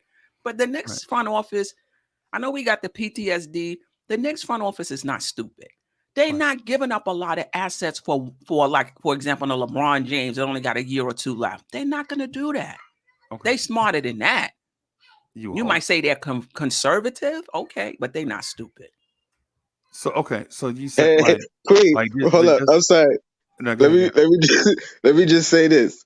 I think LeBron is the only bad argument, the only point you made because if you could get LeBron, even if you're giving up whatever the assets are, if it puts you in a position to, you know what I mean, still be where you are now or a little bit better, and then whenever he's done that contract, that big contract comes off, you know what I mean, like your rebuild process afterwards, I think you'll be in a good Depends point. on what you give up, though. True that. If you're giving up a Donovan Mitchell Hall, that's what I'm saying. If we can get a LeBron on the cheap with our spare parts and a draft pick, do it. But if you're giving up a Donovan Mitchell Hall for LeBron James, that's going to give you a 2-year window. I say do it. I've never. Wow, Freezy, are you serious? A 2-year window? Do it. I don't think LeBron James will ever come to the Knicks. And not only do I say do it, I say not only do you do it, you hurry up. And you would give up a Donovan Mitchell type deal for 2 years of LeBron James. I will have my staff work overtime to make sure the paperwork get done to the league office. A 2-year window? I mean, here's my only question to that. And I hate this conversation because I think it's super far-fetched. But here's my question. Who's still on the team with LeBron at this point? Because the 2-year window may be longer than that, considering who's left on that, like what young guys are still there and are growing in that, you know what I mean? So that's my only. They're gonna grow to take LeBron James' spot when he leaves, though. Yeah, but we may not go from, you know what I mean? We may not go to the bottom feeder once he's gone, is what I'm saying. Depending on who's left on the team. You know what, Tony?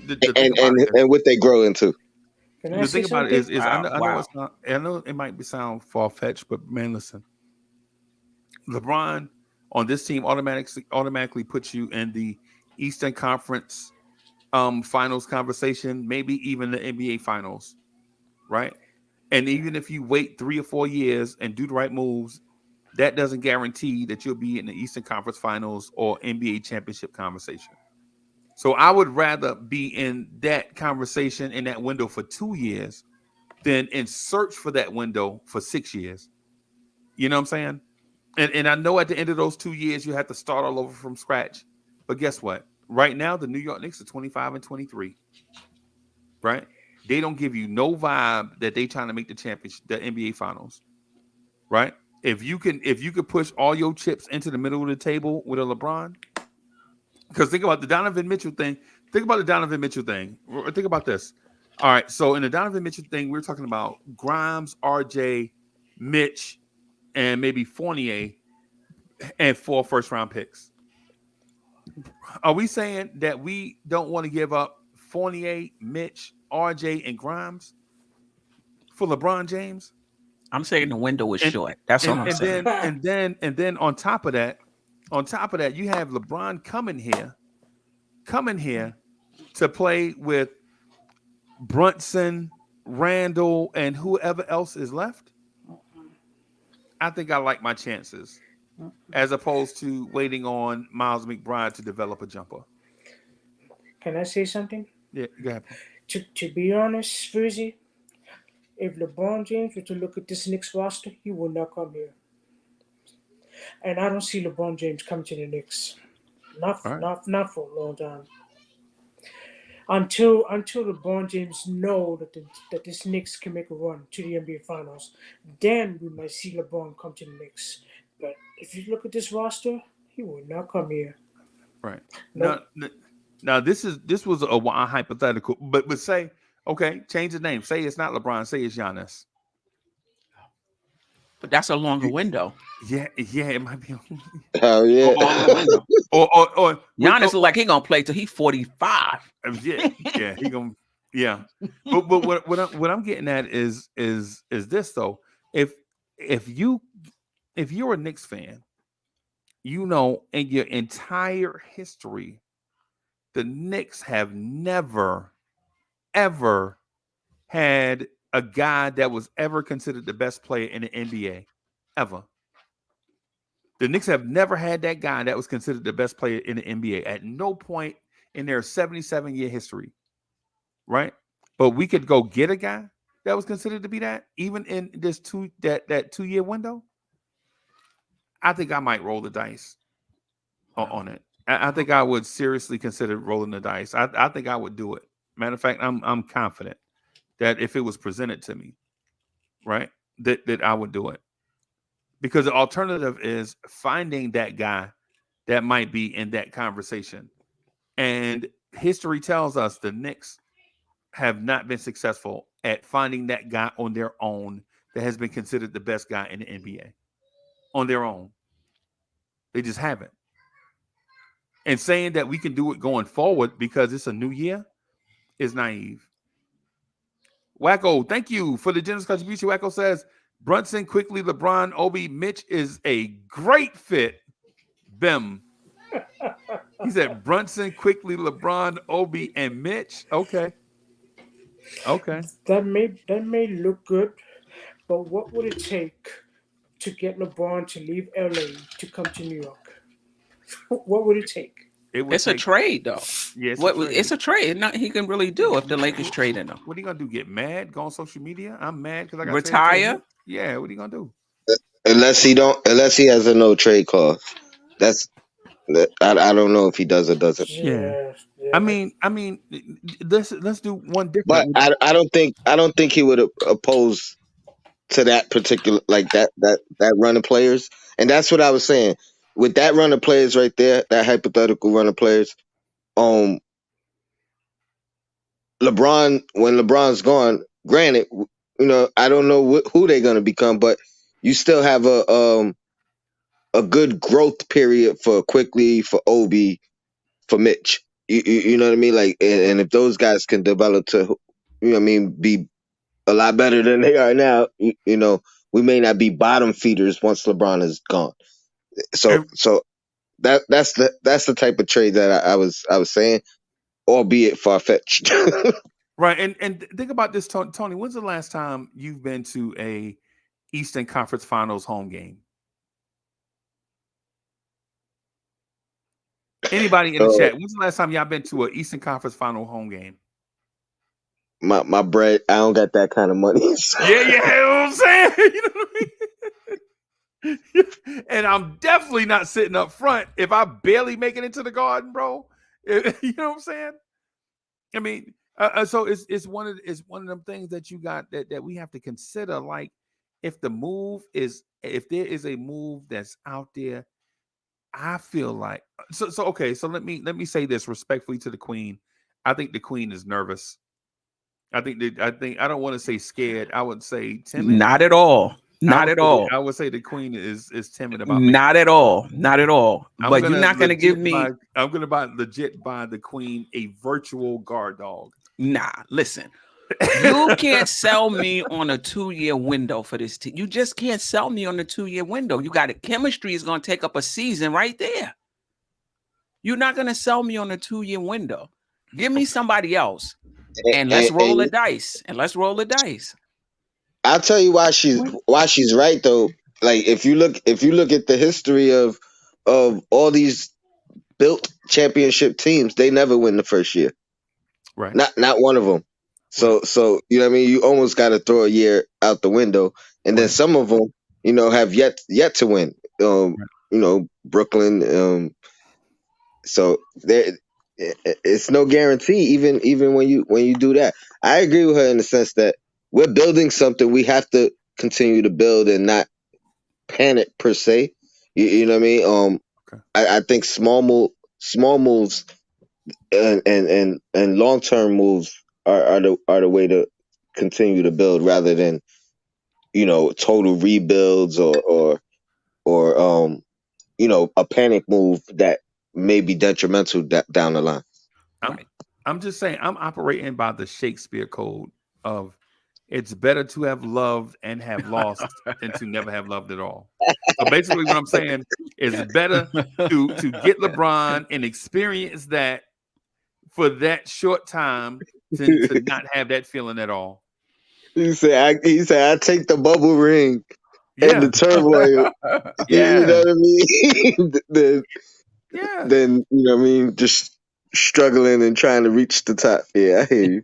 Yeah, because I'm with you, Freezy. If it was just somebody with a little longer window. Sorry, J Boogie. No, yeah, you good. Y'all gotta know and understand that, the ghosts don't get traded, man. No. So we can have fun with it, but we can't. You really put our efforts and go into detail about some LeBron trade. That's not gonna happen. Right. Some people just don't get traded. Now he could be a free agent and walk and go wherever he wants. That's why his contract is set up to like it is. Now, if you want LeBron, you got to go get his son. And he said that last week in the interview. I said that a year and a half ago. But only thing that's mandatory for us right now, you got to get rid of Cam. That's the only mandatory move that we have to make, because for you to, how many people, I said this before, how many people was just sitting and waiting for us to fail without Donovan Mitchell, and here we are just 5 games behind him, and he's on a team with 3 all-stars? That lets me know and tell me we're in control of our next destination that we want to do, because you can't just flim-flam us now. Oh man, we knew they should. Now look at them. They 8, 9, 10 games up under 5. They should have They should have made the trade. No, even Stephen A. Smith can't even say that. You know what I'm saying? So the team has done good, but we're not there yet. And you're not supposed to be above the teams that's in front of us in actuality. You're not. Right. You know what I'm saying? The Milwaukee's, the Bostons, the Phillies, even Brooklyn with what's the name hurt. And you're not supposed to be at this point in time in front of these teams, these guys. They still got more work that they want to do for us getting championships. And they're going to continue on making moves to help benefit themselves to make championships. So what we got to do is go ahead, make this move and get rid of Cam, because he's on our bench for no reason. We know he should be playing, but he's not playing for whatever the reason is between Tom and the office. That's between them. But you can't bring that guy back. After that, now you sit and you relinquish on what 16 teams was going to the championship. I mean, for the playoffs next year. Out of those 16 teams, best believe it's going to be at least 9 teams that think right now that they have a chance to win a championship because the season is that far open. They're going to realize, no, we need to break it up. Then when the draft come and all that, then you make your big major move and realize I didn't make this move last year with Donovan. I'm not going to, miss my chance to go get some. Because at least 9 of them teams are going to want to break up. At least 9 of them teams going to come to reality. We're not what we think they are. You know what I'm saying? So just be a little bit more patient. I know we right here. We in the fix. We in the middle of the hunt. But the thing is, we're not in the basement. We're knocking off the worst part of the middle team. It's just we're getting over the hump and getting over Toronto. You getting over Miami. These are small steps you got to take before you can get to the Boston, the Milwaukees, the Brooklyn, the Philadelphia 76ers, and the Cleveland Cavaliers. These are steps you have to take. You can't just knock them off without knocking off the rest of these guys. You have to build yourself up there. I think we cool where we at. Because like you just said, 2 games above 500. If you'd have told us that at the beginning of the season and we didn't get Donovan Mitchell, we'd have been looking at you like you crazy. What, 2 games above 500? They'll put a 1 in front of that 2 and make 12 games under 500. So, we're good right now. Just make sure you get rid of Cam. Get rid of Cam, and you know what I'm saying? Then we'll understand, that what you're trying to do far as with the team. You're going to continue on critiquing with these guys here until you get a chance to strike and bring at least 2 more caliber players. Don't go get me no crazy move, no chasing no Levine, giving him no 46 and 49 in his last 2 years. I don't want no parts of that, man. Something good is going to happen when you can trade up and get a better player in the draft this year, something like that. But right now, nah, just because we going into a little funk, nah, I'm not getting ready to go chasing off something and go make nothing out of nothing. And plus, these teams is not getting ready to give away guys. They think they still can win. So, we all right, man. Just trust the process, y'all. And we ain't got a process. You know what I'm saying? We just going along with what's happening. They giving us a pretty good season, better than what a lot of people thought we was. We okay, man. All right. Justin DW, thank you for the generous contribution. Justin DW says, Lakers stole the guy I think we could have utilized. We need size and shooting. Long teams dominate us, and we look and JR and JB to carry us. LBJ in New York only takes 1 shot or more, 1 shot or 1 moment for us to win it all. Thank you for that. But listen, I can't. J Boogie, my man, 50 grand, bro. I cannot. I just can't get in that. That's a bridge too far for me. Right? What we saying is wait and be patient. Allow other teams to come back to the pack, and then we'll pass them through organic growth. Right? And I just can't see that happening. But I don't think so either. But what you're saying is this at the end of the season is too far. This draft is too far to find out which one of these teams want to break up. Instead of you putting all your hatches in one and go get one dude. One dude is not going to make it. We need at least 2 guys and at least 2 more guys on the bench. We need at least 4 people. Right. I'm not saying wait to 25, that part 26. I agree with. That part I agree with. What I'm saying is I'm not. I know make a playoff run now. No, that's not what I'm saying. Well, no, that's not what I'm saying. What I'm saying is the mindset behind the move, not the move itself. Right? What I'm saying is the be patient model is not the model that we can go by no more. Because as long as I've been knowing y'all, man, we still been in the same boat of mediocrity. It's not like we got here today or yesterday. We've been in this boat of mediocrity. When I first jumped on nothing but Knicks, we was mediocre, trash. We ain't been to the second round since. Right? This is not something that happened overnight. How patient are we gonna be? At some point, instead of keep backing up in the corner and waiting for somebody to pull you out, you got to fight your way out the corner. That's what I'm saying. But I agree with that, Freezy.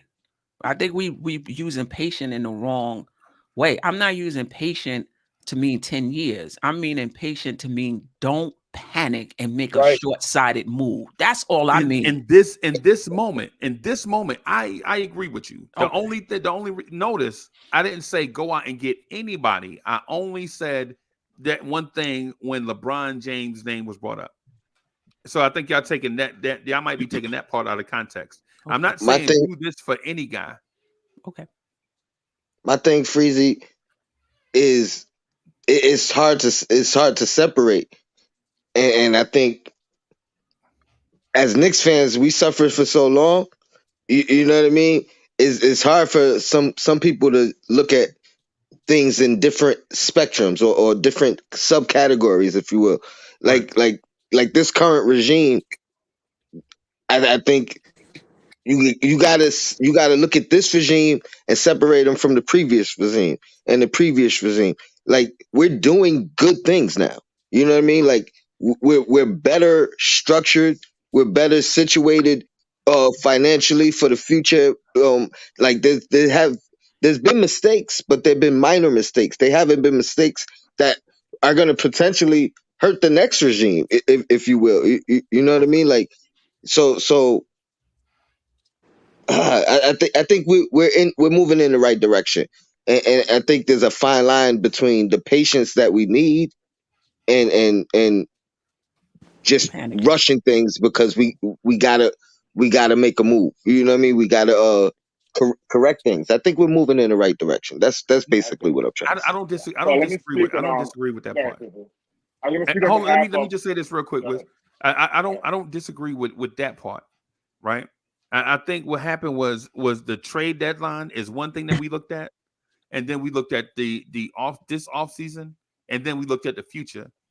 And instead we put them all in this one basket and talked about all of them together. And I don't want to do it that way. What I want to do is when we were talking about, like we started the show, we were talking about, what the Knicks do at the trade deadline. If we're just talking about the trade deadline and what we do then I'm absolutely with shopping and not necessarily hell bent on buying. And those two are two different things. When you shopping, you don't have to buy nothing. You can look, right? If something ain't there, you can keep on walking. Buying means there's a commitment to spend money. You know what I'm saying? And I don't think we should be in that place, towards the trade deadline. Right? What And I'm I saying think is, we're all agreeing right, as far as right, the four of us. right. Yeah, that's the thing that I haven't been expressing, you know what I'm saying, since I started this live stream, is that you don't have to be in no pressure. I told y'all, man, I shouldn't be like this, but I am. I'm apathetic because we didn't get Donovan Mitchell. So whatever happened this year happened. I'm okay with whatever direction the Knicks go in. You know what I'm saying? Because the Donovan Mitchell ship has sailed, and there's nothing that we can do to correct it. So I'm like, whatever happens this season, I'm still gonna root for my Knicks, and I'm still gonna go to these games. Wiz, let me read this question right quick. Question for the panel: are we looking for organic build because of Golden State dominance or the lack of confidence in attracting free agents like the Lakers? Go ahead, Wiz. But first, I'm going to speak That's on a behalf great question. Yep. I'm probably the only one here who knows the Knicks really winning clubs. I've never seen the Knicks lose a game.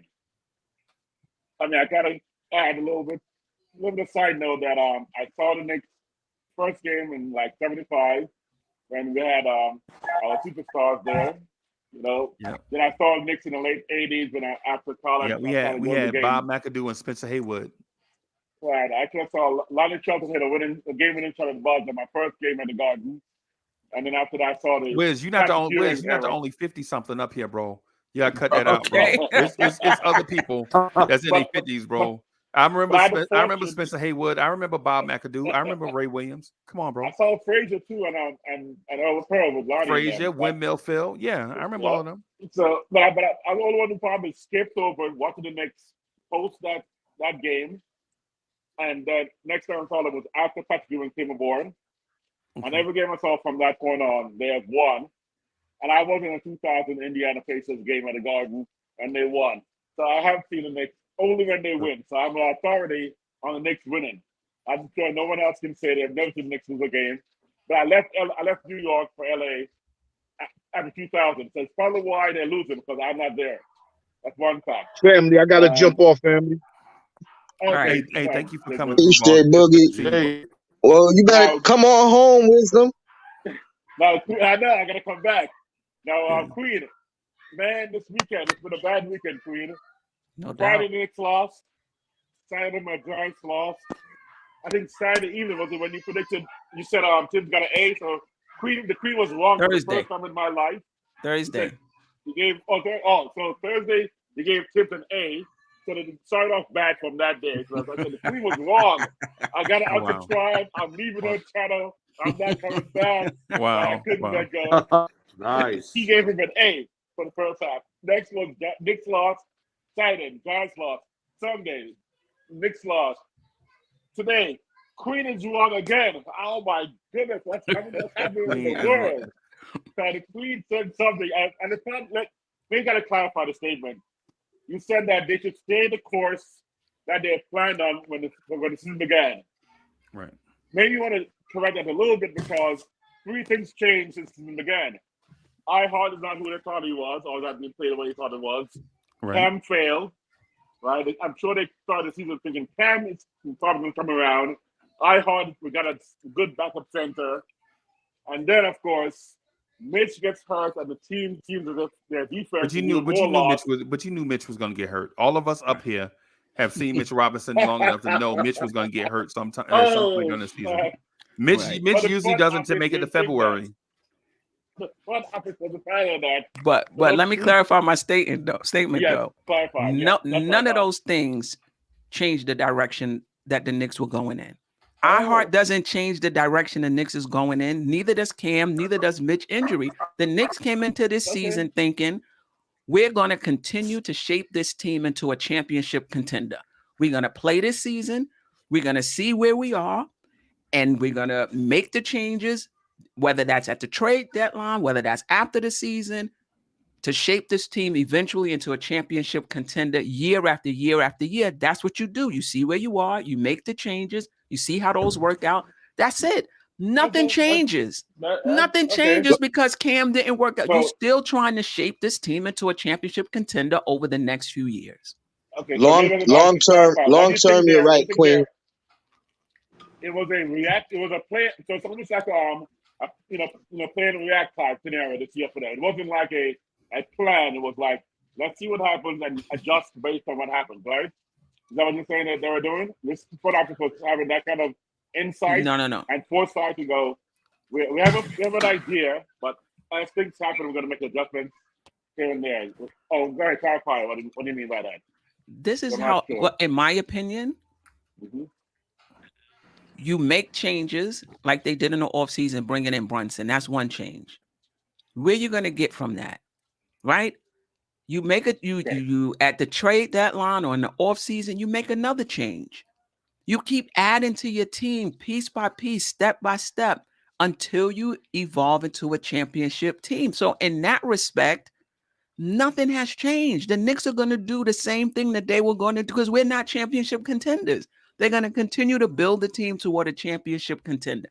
The only thing that's changed, in my opinion, is it's accelerated because Brunson is here. The process to me is a little accelerated since Brunson has got here.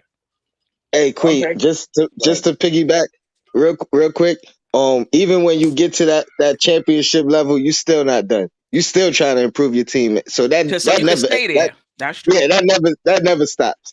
And then the only other thing I wanted to say is I agree with everything you're saying about those 3 situations not changing anything for the long term, but short term it does change. No doubt. Oh no doubt. Yeah. Short term. So Wes, can I jump on your team just real quick against Tony and the Queen? You need help.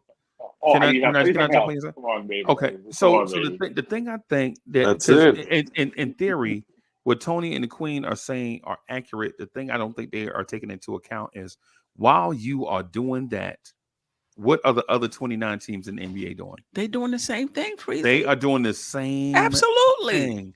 And so while we are making incremental changes, trying to tweak the roster to build it into a championship contender, all other 29 teams are doing it, and some are going to do it at a faster pace than the Knicks. So what that does is for the ones that are already ahead of us, they are going to be better than us for a minute. But for the ones that are behind us, they are that object in your mirror that is closer than it appears, right? You got to make sure you do a move. We can't be in this mindset of, and I'm not saying not be patient, right? What I'm saying is these measured steps that we're taking, we got to have the right architects in place to do this. And Leon Rose ain't showed us that he is the right architect to do this. This is the dude that gave a 2-year deal to Kemba Walker, right? Kemba Walker has played on 4 teams in 2 years, right? This is the dude that signed Alec Burks to that thing and then realized Alec Burks ain't it and traded him. Same thing with Nerlens Noel. We suffering with oh geez, what's his name? Evan Fournier. Derrick Rose on the bench, not getting playing time, 14 mil. All that money we spent, we're talking about $65 million. We could have had a star with that money. Yep. So why are we talking? We talking about being? Were they available though, Freezy? And that's the thing. If that, you can't say we could have had somebody unless we know we could have had somebody. Like if you're gonna make the argument that we can't refute, and we're probably not even against you on, it's the Donovan Mitchell thing. But right. I'm with you on that. Other than that, the front office, those are minor moves that didn't affect or change the long term. Like those are moves that were Why did they make easily those moves? So why did they make those those moves? At the time? I think it was to at the very least stay afloat Right. or possibly get better. But they weren't anything that were long term detrimental or something that they couldn't flip into something else. And you know what I mean? Like, so I don't think the front office has been bad in that sense. And when you look at it overall, they the best we've had in since the 90s. But Like, let's keep it Tony, 100. but I feel you. But for that reason that you just mentioned, that those minutia moves to just stay afloat and not go nowhere are the moves that this front office made. And right now we are still in that thing, making minutia moves, not going anywhere, thinking that's going to lead to a championship. For that reason, I say I don't have faith in this front office to do that thing. And the other thing I wanted to say too is we can't like ask what thing is available, man. When we saw guys around the league change teams and we saw guys go on the market, man, James Harden was traded twice during this regime. I thought we were talking about free agency with the money, not necessarily not pulling those moves off. Okay. But look at like, come on, you look at James Harden, and then look at the outcome and where how it transpired. He wasn't the same immediately, which wouldn't have been good here. Like if you're gonna look at hindsight, let's look at everything. You know what I mean? Like, yeah, we weren't necessarily in the Harden bidding, but that was a good thing. Right. Even if you go back to the Kyrie Durant thing, and you know what I mean. You look at that. Had it been with us, you know what I mean. It would have been back to laughingstock era of Knicks, as opposed to you know what I mean. How they handled it, it wouldn't have been the same coverage. You know what I mean. It would have been worse. So, our passiveness, our passive responses, and maybe passive aggressive is that we're not being aggressive enough. Where the Halliburton trade, the DeJounte Murray trade, the Halliburton trade, we could go through all of those and go. If we were more aggressive in pursuing the guys we really could use, you never know what could have manifested from that. And I would have given up Grimes. We would have given up Grimes to Halliburton and unpicked. We would have given up Grimes and whatever for DeJounte. I mean, DeJounte is a star. Halliburton, most of those are stars in my book. So here's my concern. You know what I do sometimes? And I'm still doing in LA? I'm rushing to get something done real quick, like run in the store or run to a quick meeting. I put up to a pocket meter, and I run inside, and run back outside, and it costs me $65 instead of 25 cents, right? So that's what we did with Kemba and them. It cost us more to get rid of those guys than it would have cost us to not even get them at all. Yep. we should have spent the money from the start for somebody rather than spend the money and then spend more money to undo the mistake we made. That's my thought about Kemba and even Fournier. Right now, we're going to do with Cam right now. Made that trade. Now we're going to give him away for a second-round pick. And we gave up basically an equivalent pick level for him in Knox and the first rounder. We paid to fix our mistakes where we shouldn't have made a mistake in the first place because it was almost on the wall. I understand even Dallas made the same mistake, but last night, from Dallas, the Mavs, his people knew. I mean, they made the same mistake. I'm sure they went crazy. Why would you sign Kemba for 2 days? Right. And give unless you just want to fund this family, maybe there's a GoFundMe for the Kemba Foundation, and people want to fund it. I don't know what's going on, but you just handed the man some millions. That's all I'm saying. Think about the Kemba thing. He went from Boston to OKC, didn't play a minute, never got an OKC uniform, came to the Knicks, right? Came to the Knicks. The Knicks played him. They know you can only play Kemba once every 3 weeks, basically. And then he went to the Mavs. 4 teams, bro. 4 teams in a calendar year. And that was a signing.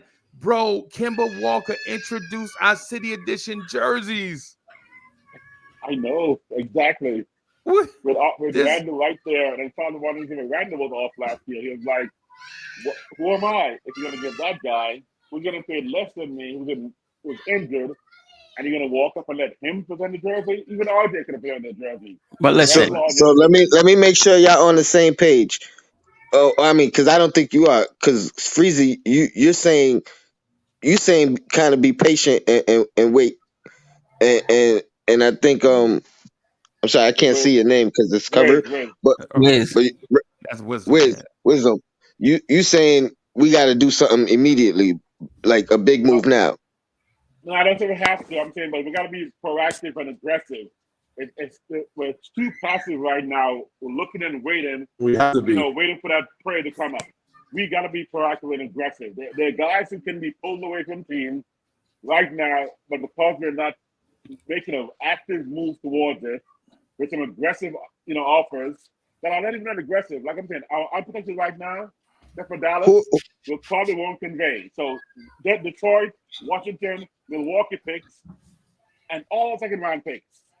All of those are expendable. So they won't convey this year, and they may not convey next year as well, which means 2025 is a Milwaukee pick, which, like Freezy always throws out there, that's a 9th grader right now. Right. That we're like, oh yeah, we're gonna save that pick for a 9th grader, or we're gonna try to go get X, Y, or Z. Right. So I love my boy Deuce. I love Sims. I'm in OB. I'm in all their highs. In OB highs, Freezy's like, how many highs are you in? I'm in so many highs right now. I get these things all the time, man. Always fun. I have funny right here in my head all the time. Everybody's expendable if we can go get that guy. I'm not saying to do it, kind of. So basically, I guess the bigger question is whose player X, Y, and Z is one, and then as far as those particular picks that you're referring, how valuable do you think they really are? Because I'm sure the other team knows exactly when they're likely to convey or if they're likely to convey. So we can't have more value in them. 2024, 2026 for us. Maybe even 2028. I'm not gonna go 23 because this year I want to have a pick in the first round. So and plus we have two picks now. We have Dallas that our own. But 2023 right now, I'm okay for going for a guy. Tony, I'm saying shop. So Wiz is on a different plateau than I'm on. I'm saying shop. Don't be compelled to buy. But let me read the super chat real quick. I'm gonna read the super chat real quick and then I'll get out of the way. So Justin DW says the Kings made a move that scared the fan base and everyone called them dumb. Now they are on pace to make the playoffs. Can't wait for it to come to us.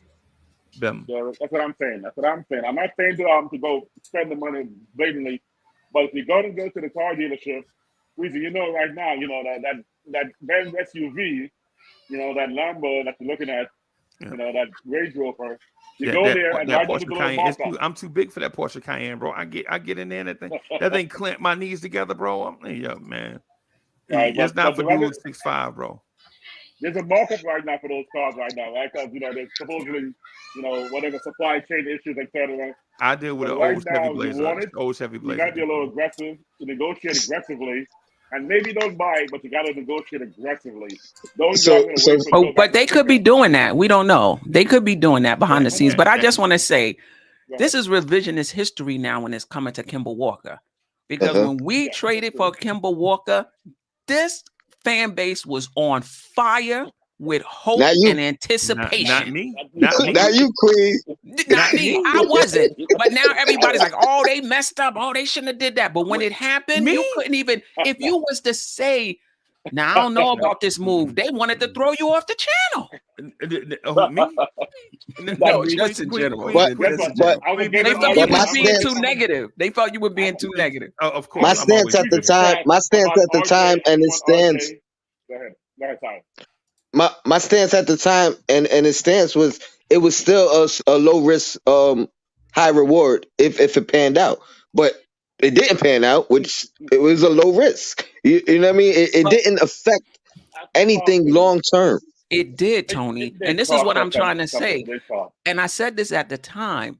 People are always talking about low risk financially. Right. Those moves put this franchise rebuilt and process back a year or two.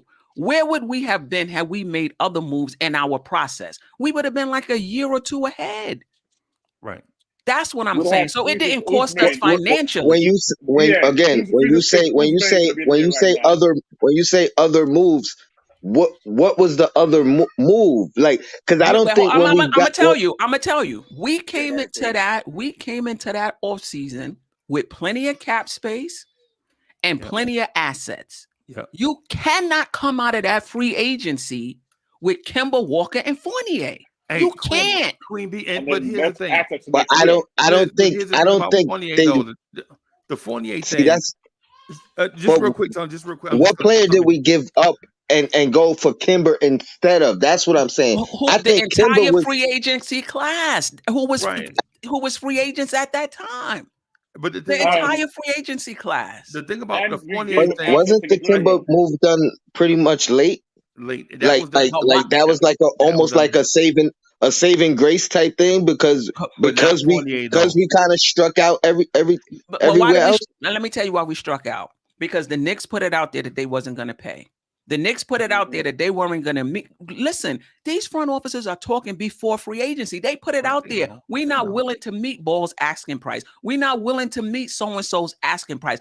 That's why they wound up signing somebody late. The conservatism. They could have been at the front of the line. They could have got any player they want.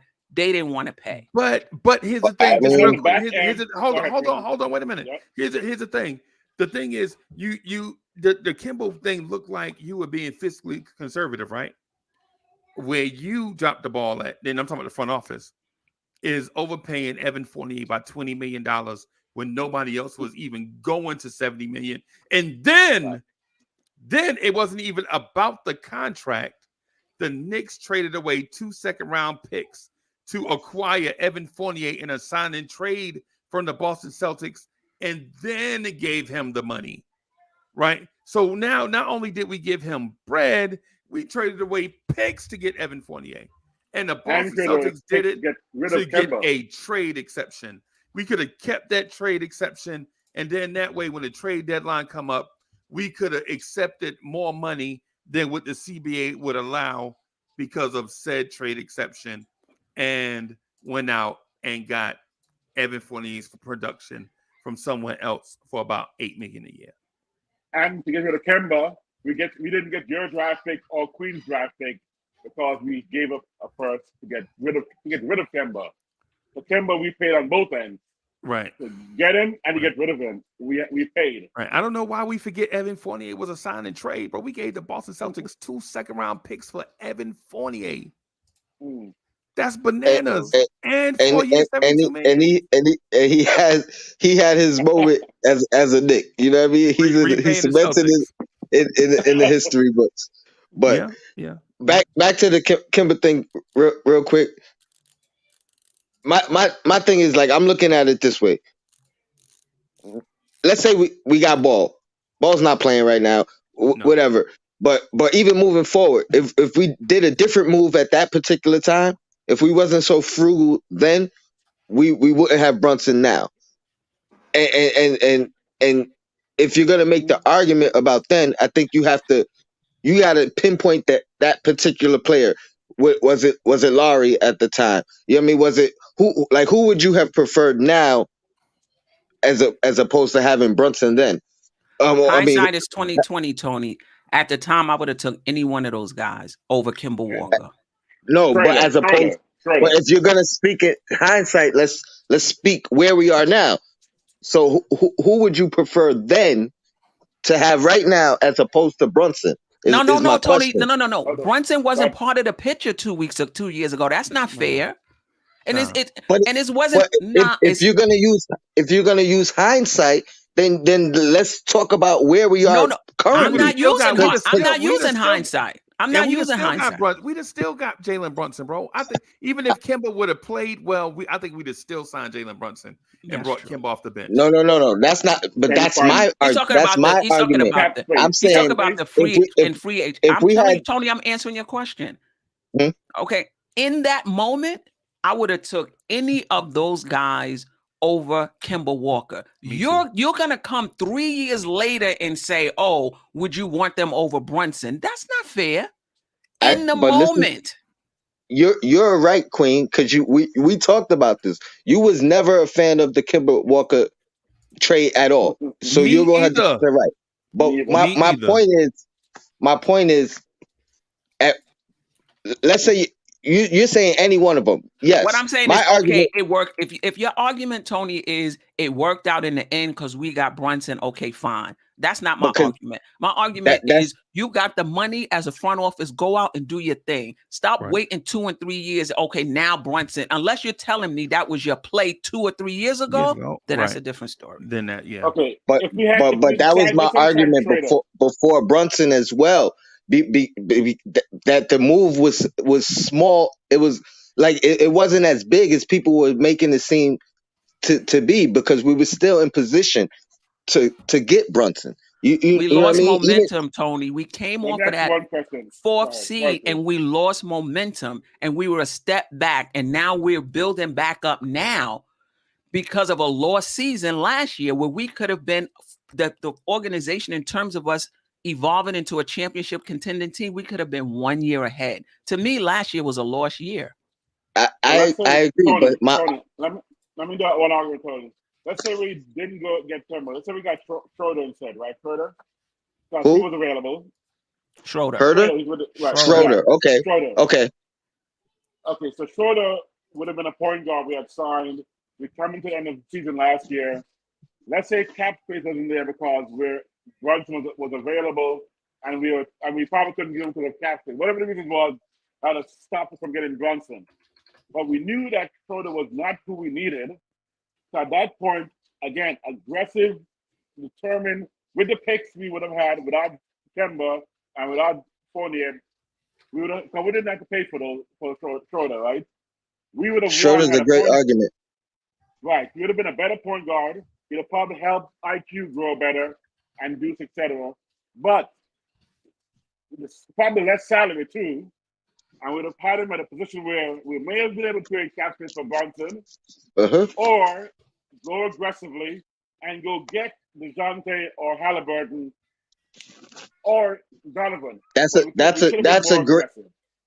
a great argument, and I have no defense against that. My point was the big money guys, the Balls, the Laurie at the time. Who else was a point guard at the time? Right. Those guys. Yeah. You know what I mean? Those were the guys that I said that I was saying. One, I don't even know if they wanted to come here, so you can't really make the defense that the Knicks dropped the ball. Right. No pun intended. I get your point. You know what I mean? Like I don't know if players wanted to come here at the time. It wasn't like the Kimba move was an aggressive move. You know what I mean? Like that wasn't an aggressive move. It was almost like like I said, like let's see if he could keep us balanced and move forward, and it's not going to affect us like a ball contract would have with him not playing. Okay. I thought it a was year and a half. With that idea, then yes, you're right.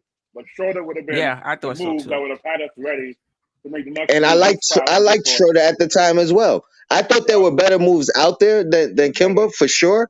Right. But I also, being from the Bronx, like growing up the same Kimba era, you know what I mean?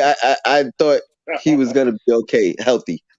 That's why I love Obi right now, and I love Donovan because they want to be here. The New Yorkers who want to be here, and the heartstrings were full too. But from a fiscal point of view and from a logical point of view, there were moves. Y'all killing me, bro. Y'all killing me. How y'all got? So Queen, let me clarify just the thing with Kimba, right? The thing with Kimba is I don't like Kimba Walker. Period. even in his prime, it wasn't even about the injury. No. It's not even. It's not about that. It's in 2019 when Kimba was doing his introductory press conference with the Celtics, and they were talking. He was like, "Yeah, I think I would have considered the Knicks if they would have signed Jimmy Butler, Kyrie Irving, Kevin Durant, and drafted Zion #1." He said that in the press conference, right? As a slight to the Knicks, right? Right there on the spot, I was offended, right? As a Knicks fan, I've been a Knicks fan since when Wiz was talking about Spencer Haywood and Bob McAdoo and Ray Williams and Clyde Frazier and Windmill Phil and Dick Barnett and Lonnie Shelton, Maurice Lucas. I've been a fan since back then, bro. You know what I'm saying? Don't let this bald head fool you. It's great. You know what I'm saying? Don't get it twisted, right? I didn't know about that. He said and not or. He said all of that, and he said and not or. He said and. He said plus. He said Jimmy Butler plus Kevin Durant plus Kyrie Irving plus Zion. You heard that, Queen? I didn't hear that. And I would. But I always said like Treasy, he didn't want to come to us to help build the team. He wanted to come off of Randall's MVP season, but All NBA season. But That's improved. can you blame a guy that doesn't want to go to a losing team though? I mean, I don't know if you can blame him for that. But Queen, but see, that's where the argument has to be redefined and refocused. Because we can't say, "Oh, he from New York and blah blah blah." Right. But then and then you don't want to take everything that comes with New York, right? And losing is a part of the New York here lately. You know what I'm saying? It's just I don't mean no disrespect by it, right? But it wasn't like he was playing and losing. You know what I mean? He was in the doghouse losing. So I ain't mad at how it, you know what I mean, how it ended up. You know what I mean? Like to me it was it wasn't as big a deal. I'm not defending it saying it was the right move and it wasn't a mistake. It was absolutely a mistake. My thing is I don't think it was as big a mistake as a lot of other fans. So that's where, you know what I mean, that's where the difference is in me I thought with that situation.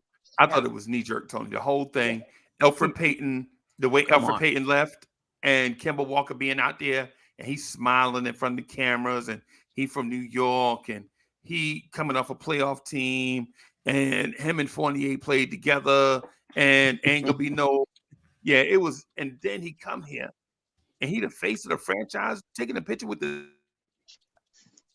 after Randall got 8 in MVP voting. Man, come on, bro. That's on the organization though. Right. That sound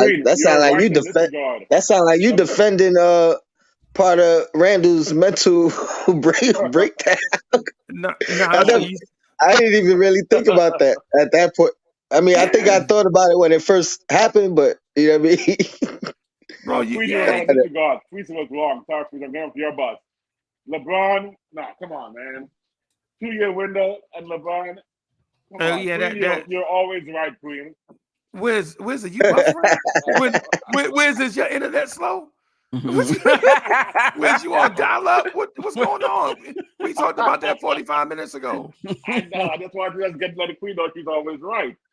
Except for those 2 times. Oh, okay. Okay. Yo, no doubt, man. I'm with you on like for the most part. I think a lot of us agree on a lot of stuff. Queen and I probably agree on more stuff than I like to admit because I hate co-signing. I like being a person that put it out there first, right? And Queen to say something. Then, yeah, you're right. God dog it. Yeah, you're right. Now I look like the hype man instead of the. But what really though, the thing with Kemba is bro, we could have went into the season and just played Rose and Quickly and got the same results because we had Rose Quickly with McBride. I wasn't opposed to that either. Like, we wouldn't have because Burke should have started from the beginning. But IQ wasn't the IQ he is now. Then though, no, he wasn't. Point guard for 60 games instead of 40 games. Right. Yeah. right. And Freezy, to your point about the Queen, imagine doing a co-hosting with her every week. Yeah. But we Queen got my big Queen. And no lie, man. Right now, I think I'm like 363 pounds, and Queen be putting me in the baby seat. I'm like, y'all, I'm too big. I'm too big to be in the baby seat. You know what I'm saying? Yeah. Oh man. But no, shout to the Queen. I'm just passionate. I don't mean nothing. I just got big energy. It's always been that way. But I don't mean nothing by it. I'm just a little animated, especially when I don't understand. So I'm like, are we serious? But I don't mean nothing by it. I was just referring to the thought process. Right. Yeah, that's what I'm saying. Okay, not the energy. I hear you. Yeah, that's what I'm talking about. Like the thinking things through part. Like, what are we actually talking about here? Are we just making are we doing a knee-jerk take? Are we being fair to the people in the chat? Or are we really thinking about, the topic that's on the floor? That's what I'm talking about with the Queen. So the Queen think her way through these things. And you know what I'm saying? And sometimes even Wizard do it to me too. Sometimes y'all process stuff faster than I can get through because I go down all the rabbit holes before I want to say something. You know what I'm saying? Say for instance, the trade deadline. With the trade deadline. Almighty finesse trolling. Go ahead. He trolling. Talk about I like mediocrity. Not at all. Not at all. Nah. So that's one of the things that I want to mention too about us being mediocre. We are going to be mediocre the next two years, easy. Oh, come on. Nah, it depends on the moves we make. Come on, Freezy. Come on. But listen, we just talked about the moves that this front office made. We talked about it with Tony. We had Tony in the corner. It wasn't even fair. Oh, you mean in terms of having confidence that the front office could pull something off? Yeah, I hear you. Yeah, the three of us had Tony in the corner. I mean, wait. I don't recall this. The Kemba Walker conversation. Oh, you talk about? I mean, we're highlighting bad moves. Like I mean, can we? Let's not act like this is all the front office has done, and this has been a bad front office. They have made mistakes. Every front office makes mistakes. The only thing that they have done that I think is undefendable is not pulling off the Donovan Mitchell trade. And even in me saying that, I don't know 100% that was their fault. You know what I mean? I don't know what was going on the other side of the negotiations. Okay, I think it's more than that. I think there's more than that. My confidence in the front office is 50-50. Right. Let me bring my guy in real quick. Hold on. Yeah.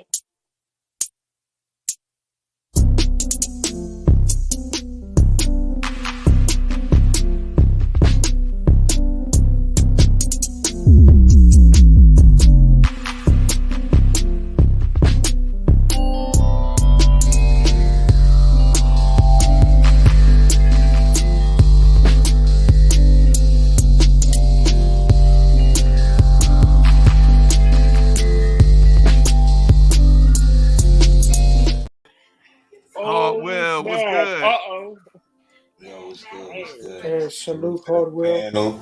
Salute to the chat. What's good, y'all? Hey, good. How you doing, brother?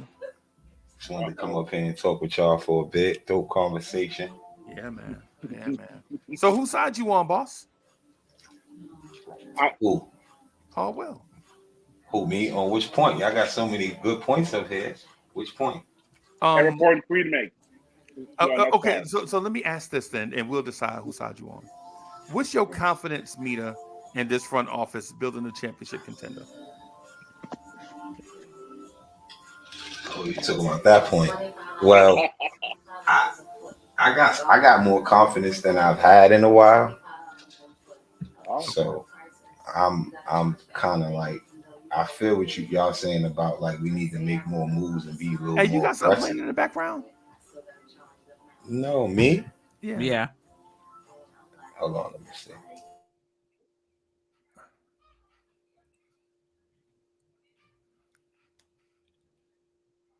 Okay, yeah, I think he did. I think he probably did have. That's something. better.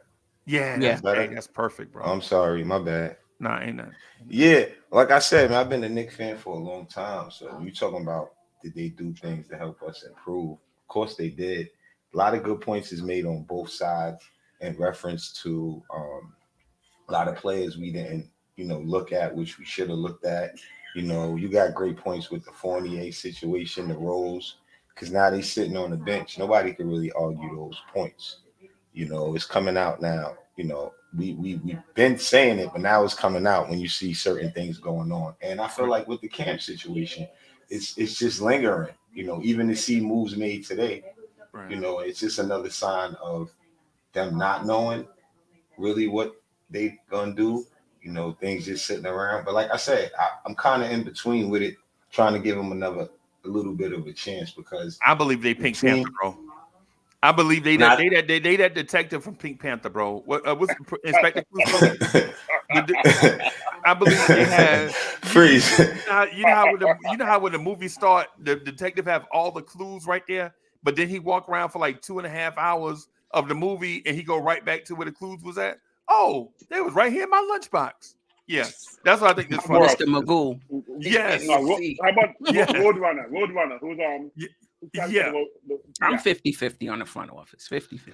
Yeah. I'm 60-40 more with because the mistakes is lingering. So, and I was basically coming at them for a while, and I kind of realized that, man, this team is better than I've been a Knicks fan. It's pretty decent. And they playing good, so I try to be fair with my. So 60-40 for them, for the front office with me, basically. No. Oh, you I'm the again? opposite. Yeah, Oh, I'm wow. 40. So Yeah, I'm still kind of on the island then.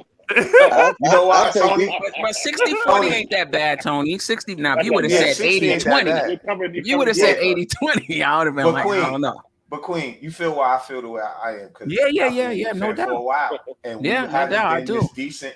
But what caused us problem is that a lot of hidden agendas. But we could have used some plays that we missed because just talent wise, you know what I mean. And I feel like they can't double back now, and make us better in the way that they trying to make it. That's not going to work. They got to continue going in the direction that they were going in, and stick with that. And I think that's part of what their job is, and we'll see how it works for them. End of the day, you got to be honest about what I heard. I think Freezy said it, and the Queen said it earlier. Nobody predicted us to be this good. No. As decent as we were. And when he said something that stuck in my head about the schedule, when we went on tough schedules and people thought we was gonna get our butts kicked, and we did pretty well. We did okay. So it's like we got to keep that in mind. And the great point is that Cam is sitting there. That would be another body that would be giving us a lot more help and more depth.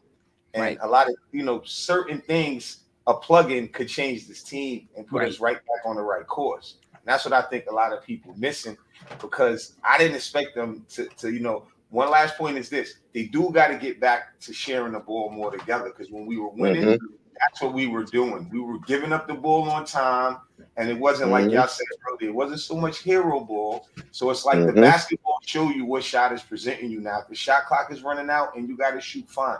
We don't really see that. We see a lot of holding the ball too much, which is messing up the flow. We don't have guys that could just say, get out the way and go get you a bucket like that.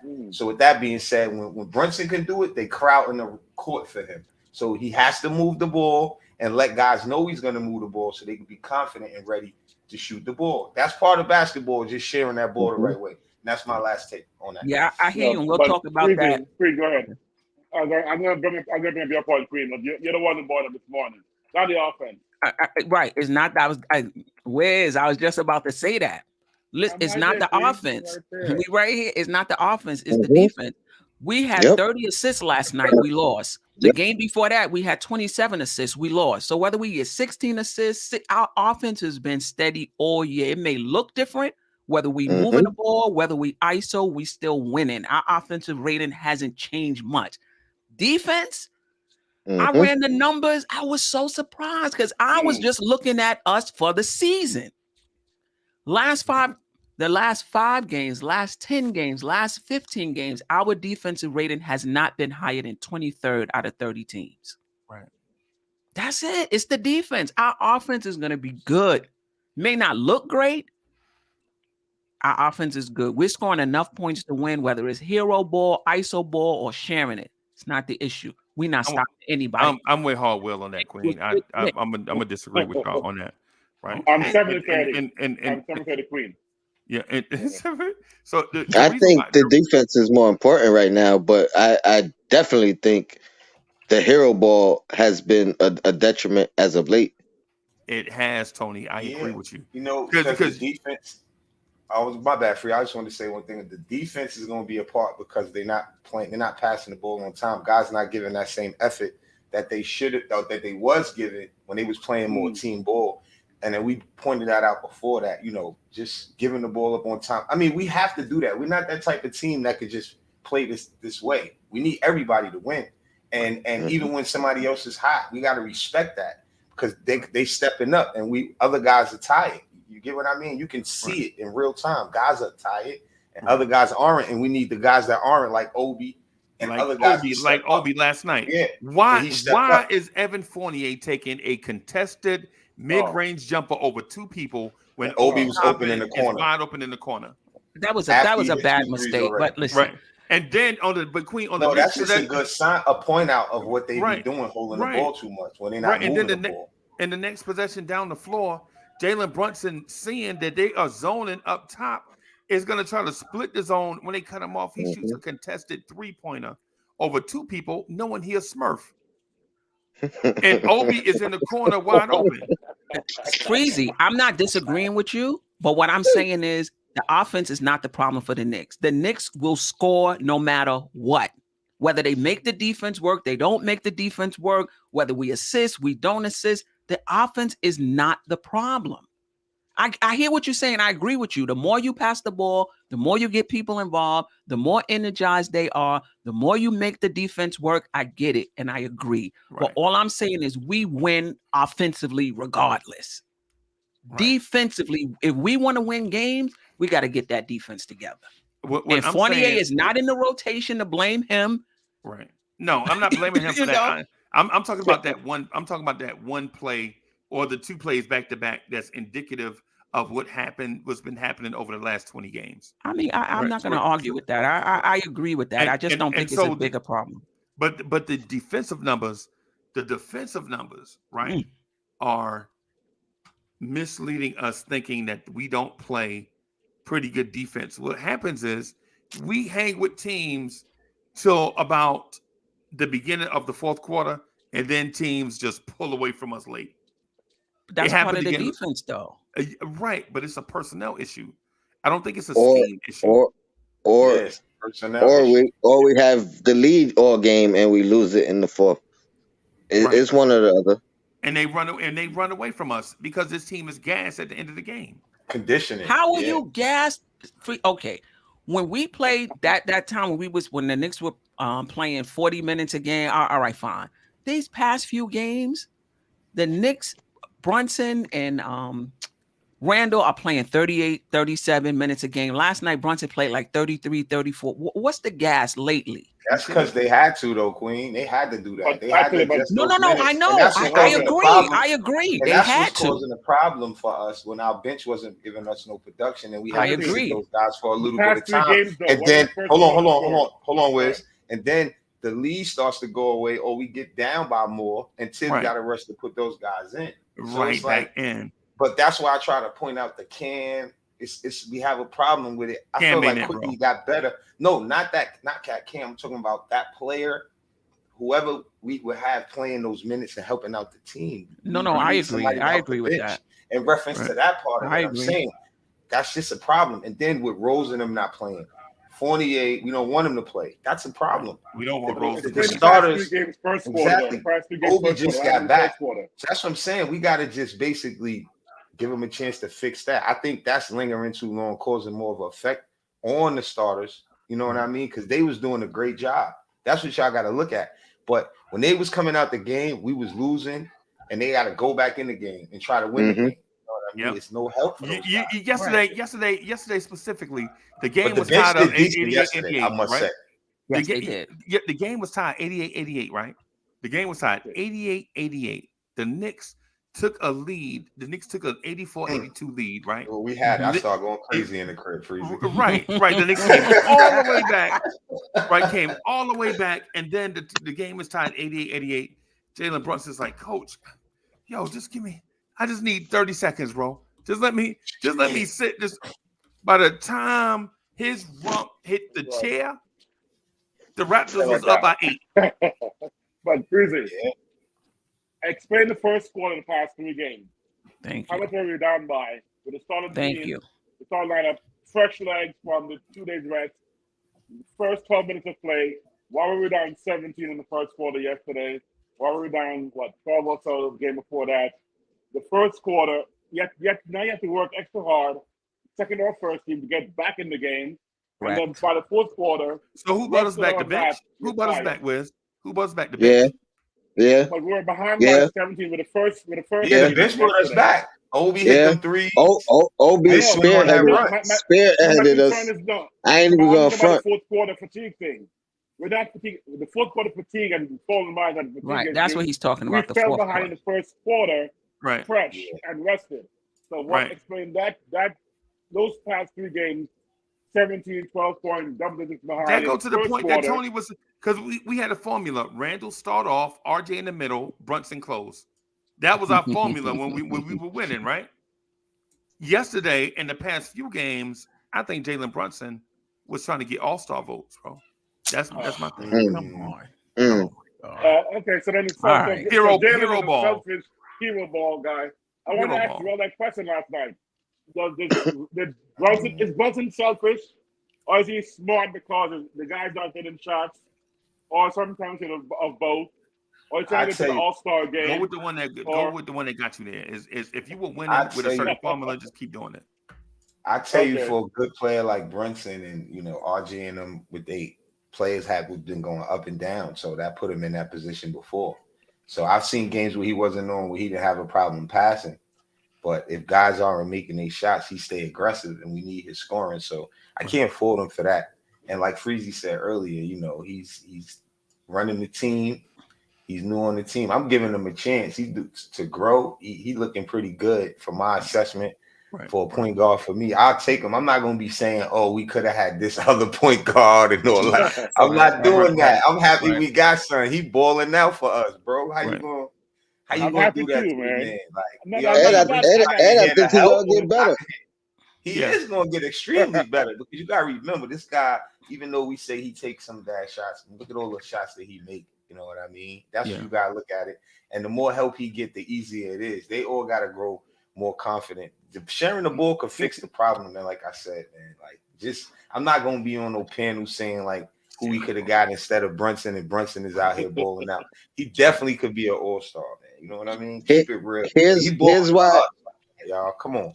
Here's why I agree with you, Will, and I agree with you too, Queen. I think defense is the main problem, but I think if we fix the ball movement problem and or just implement it a little bit more, I think we could be dangerous enough that we could beat teams offensively. It's just and that give you that extra oomph on defense. I think we need. Yeah, I'm telling you. Because I think what's starting to happen is the more ISO ball we play, the easier we are to defend. Even though all these guys are good enough scorers in their own right. Brunson, Randall, and RJ. When it's ISO all the time, it's just easier to defend. Right.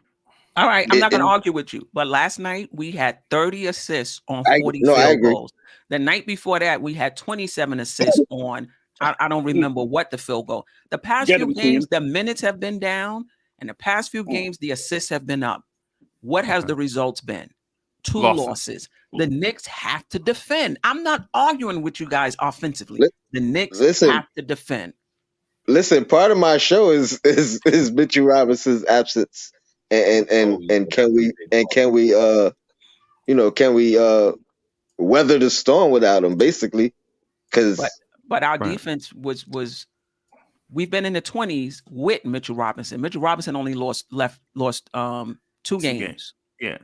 We've been in the 20s defensively with Mitchell Robinson. Right. It's bigger than that. It's bigger than that. It's going to be worse, bigger than that overall, but yeah, his absence is going to be a huge hit, Right. So Tony, I got a super chat up here, and so it sets up for me to ask you this question. Justin DW says, for the panel, your Leon Rose, what's the next move to do? Thank you for that generous contribution, Justin DW, J Dub in the building. Thank you for supporting the channel. So knowing Mitch is going to be out for 3 more weeks, maybe longer, if you're Leon Rose, do you make a move for a center? I'm gonna reserve the right to withhold my content for my show. Okay. At 6:30. Okay. No, that's cool. That's cool. Like incomplete, right? Incomplete. I only asked you first as a courtesy, not for you to spill the beans. Go ahead, Queen. As far as Mitch is concerned, no.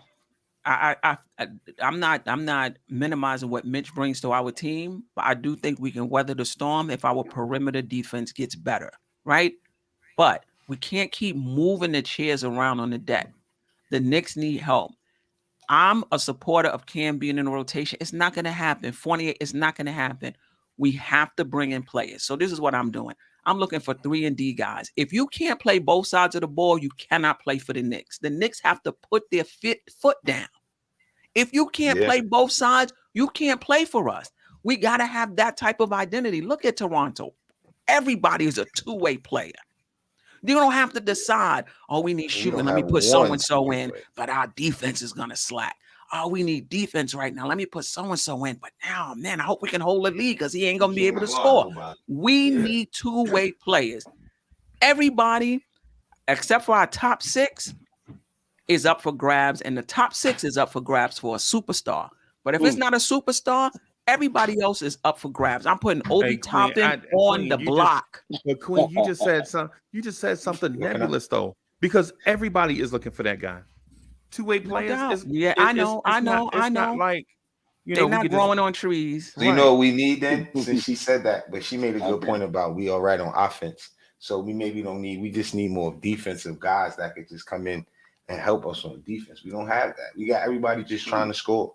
But can you at least be able to hit a 3? Because I love Sims. Yeah, not trash. Not nobody that can't hit the nobody that can't hit the goal. I like McBride. We need somebody that's a stopper. Because McBride is a defensive player, but he's still young. That's what I've been saying. But I'm on the rest answer this question. And balance it out because it's only one basketball. You get what I'm saying? Yeah, no, guys got to come in and know that that's your job. Guard this guy because these guys obviously can't do both. You know what I'm saying? And it's not even on the defensive side. Grimes ain't ready really to stop these guys. We thought we saw potential, but he has potential, but we got to wait till he continues to play and grow and be that stopper. He's not ready yet.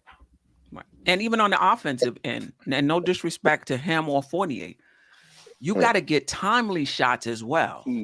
We need every shot we can get. Don't get me wrong, but there's certain times when that shot would have changed the momentum of the game, and that could have helped us continue to cut into the lead.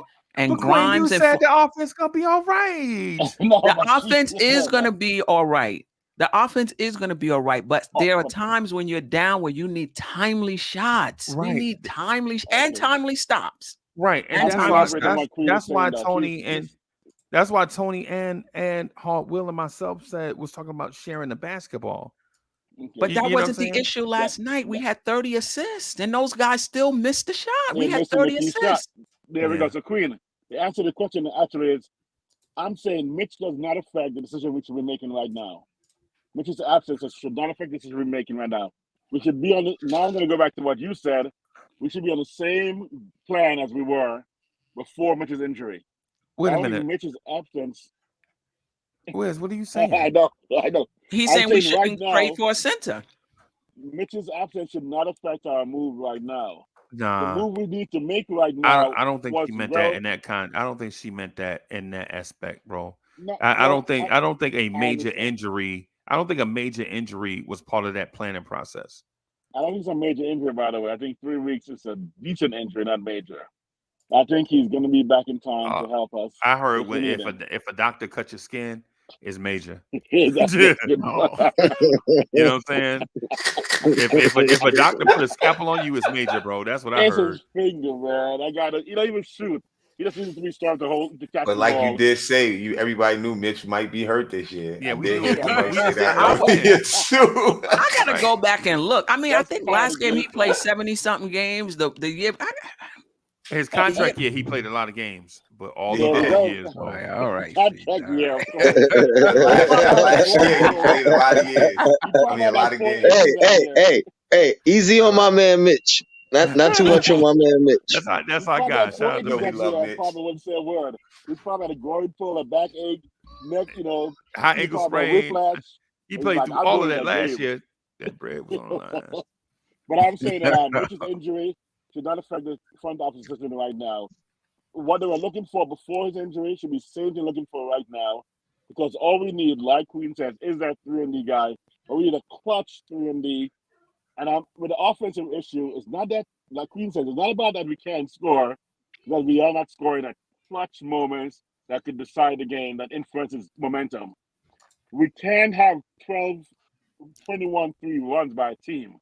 There's no way you should let a team score and you get a possession and you get shut down 3 or 4 or 5 times in a row. That should never happen.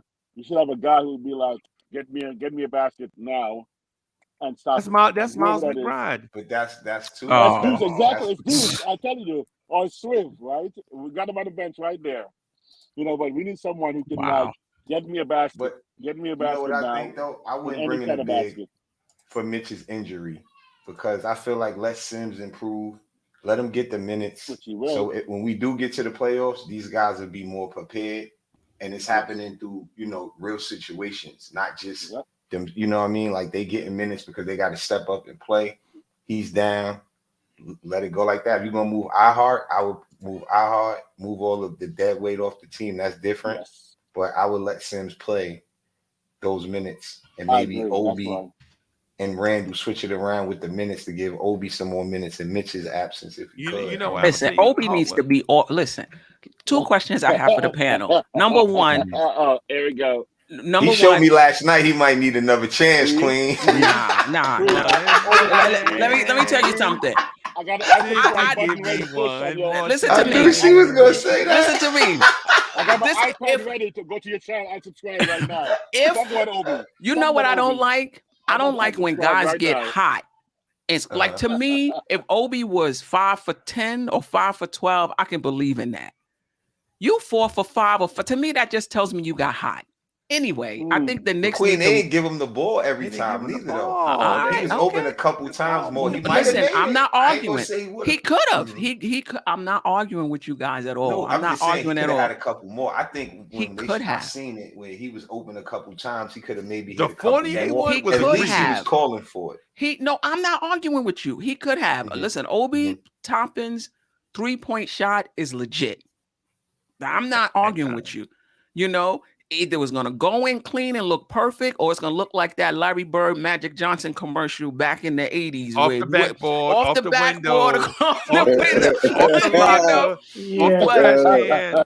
Well, he missed. Right. But the big thing with Obi Toppin is why I think the Knicks should look to trade him. I don't know what his value is because he's not going to get the minutes behind Julius Randle. And there's a certain type of player we need behind Randle, somebody that can defend and rebound. If you can also hit the three, that would be great. But you got to be able to defend and rebound. And Obi is just not it. But the other question I had was, what's Sim's ceiling? What was the first question? This was the first question. I kind of switched it around. Okay. What's Sim's ceiling? What do you think Sim's ceiling is? Do you see him as a starter in this league? Is he a backup player? Do you think his offense will come around? Like, what is Sim's ceiling? I mean, he could jump through his ceiling, so yeah. I just don't think he's gonna be who he can be like this year or even next year. I think he's a couple years away. But That's fine. But what's the ceiling? Even if it's a couple of years away. I mean, at the very least, Mitchell Robinson. Hey, I'm gonna say. I mean that would say his floor would probably be Mitchell Robinson, honestly. But I don't know what his ceiling floor is Mitchell Robinson's. Wow. Breaking news. Breaking news. I think he develops at a way faster pace. I think he's gonna be a lot more durable. Okay. You know what I mean? Like, I don't know if he ever reaches. Hey, so let me play this thing real quick. Tony just said. Yeah. Let me. I've been saving this forever, bro. I've been saving that forever. Breaking news. Here's the thing. Here's the thing. Let me put an asterisk. Let me put an asterisk though. This is excluding Robinson actually reaching his ceiling. Okay. All right. So you know what I mean? This is like current Mitchell Robinson, not with any growth. I'm gonna who I think he'll be in like 2 years, and this is gonna be breaking news too. I need to get that breaking news thing ready. Where's that breaking news? I think Jericho Sims is gonna be a PJ Tucker. Yeah. and so get ready for mine. Get ready for mine. Hey, Wiz, you know what they missed with the PJ Tucker thing? PJ Tucker can shoot the three.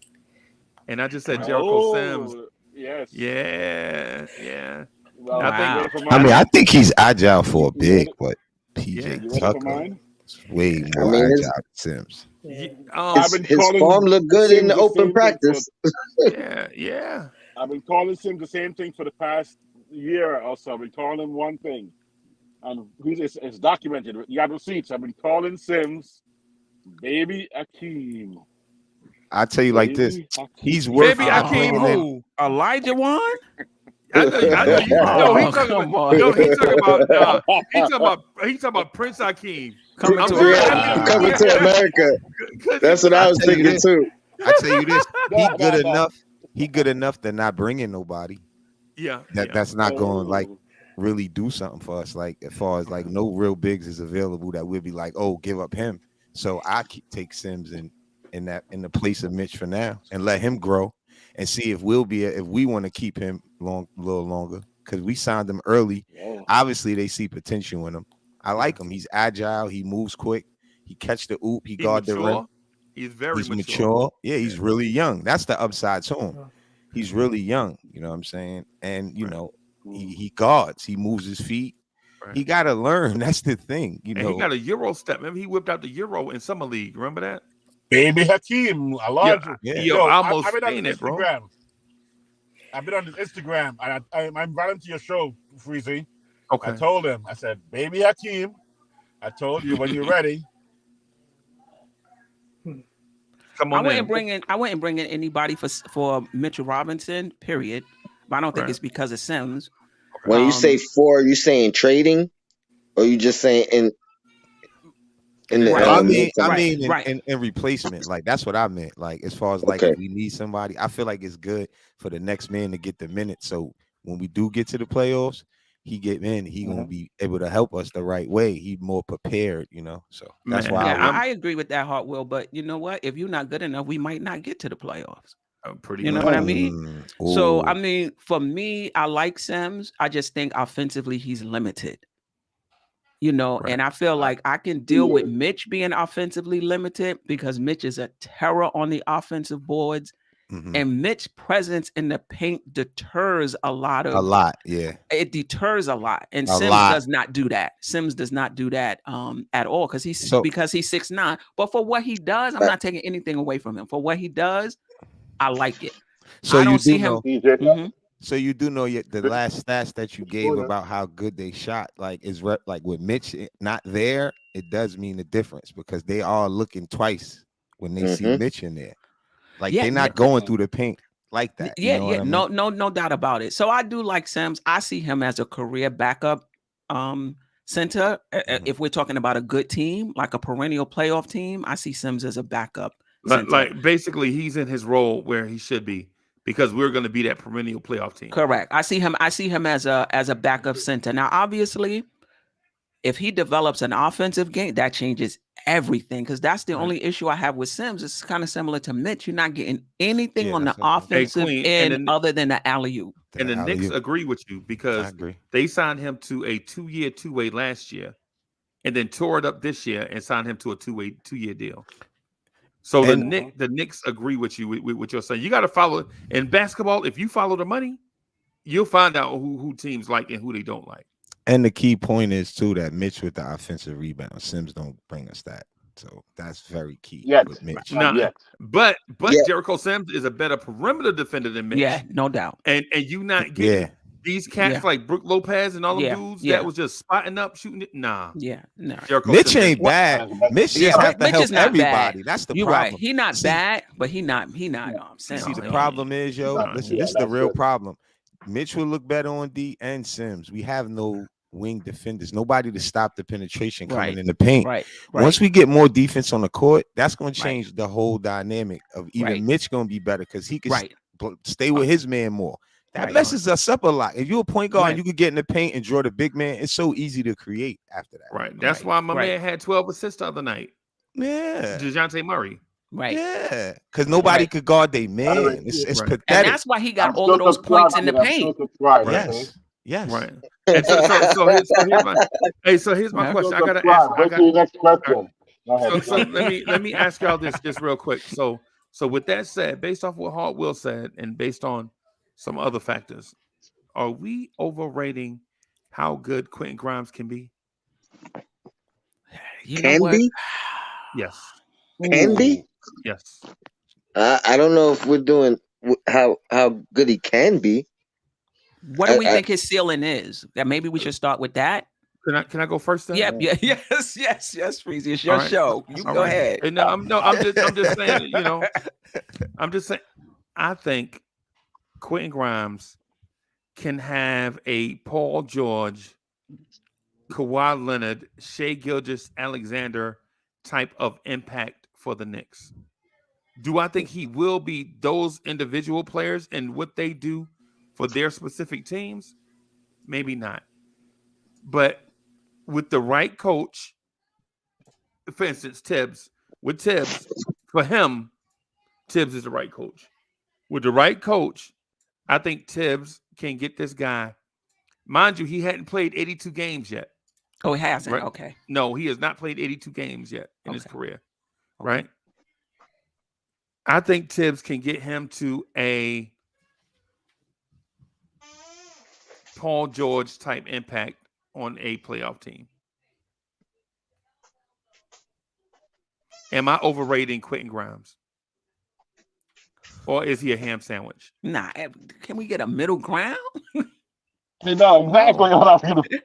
No, I mean not on my opinion. My opinion is mine. That's why I asked y'all for y'all. That's why I asked you guys for y'all opinion. Yes, you're overrating him right now. Just slightly. He could be better than Allen Houston.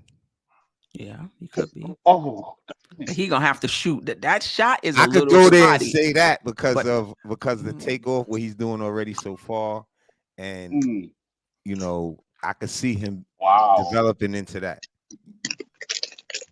What about his Better than defense? Allen. What about his defense? Better I than think Allen Houston. that would be better than Allen. That's the upside with him. He's not great yet, and I think that's the problem. What we did, we was saying that he's gonna be a stopper, and he needed time to even learn. You just said how many games he really played already. Yeah, he so ain't played 82 yet. yeah, so let's give him a chance to get some games under his belt. And if we know we already predicted him to do this, we saw signs of it. You know what I mean? Signs of him not being shy to step up on the best guy. You know, that's grit, and that's, to me, that's what Nick plays description. You know what I mean? So I would love him to be a Nick. Hopefully he keep growing, and he's gonna be like around Allen, better than Allen Houston. That's a compliment, bro. Better than If he's better than Allen, yo. Can I give a Queen? Queen? No, Can I give a I'm far-fetched saying comparison? I'm not disagreeing with you. I'm just saying that is. You know why too? Because Allen Houston only really shot. I see Grimes going to the hole more.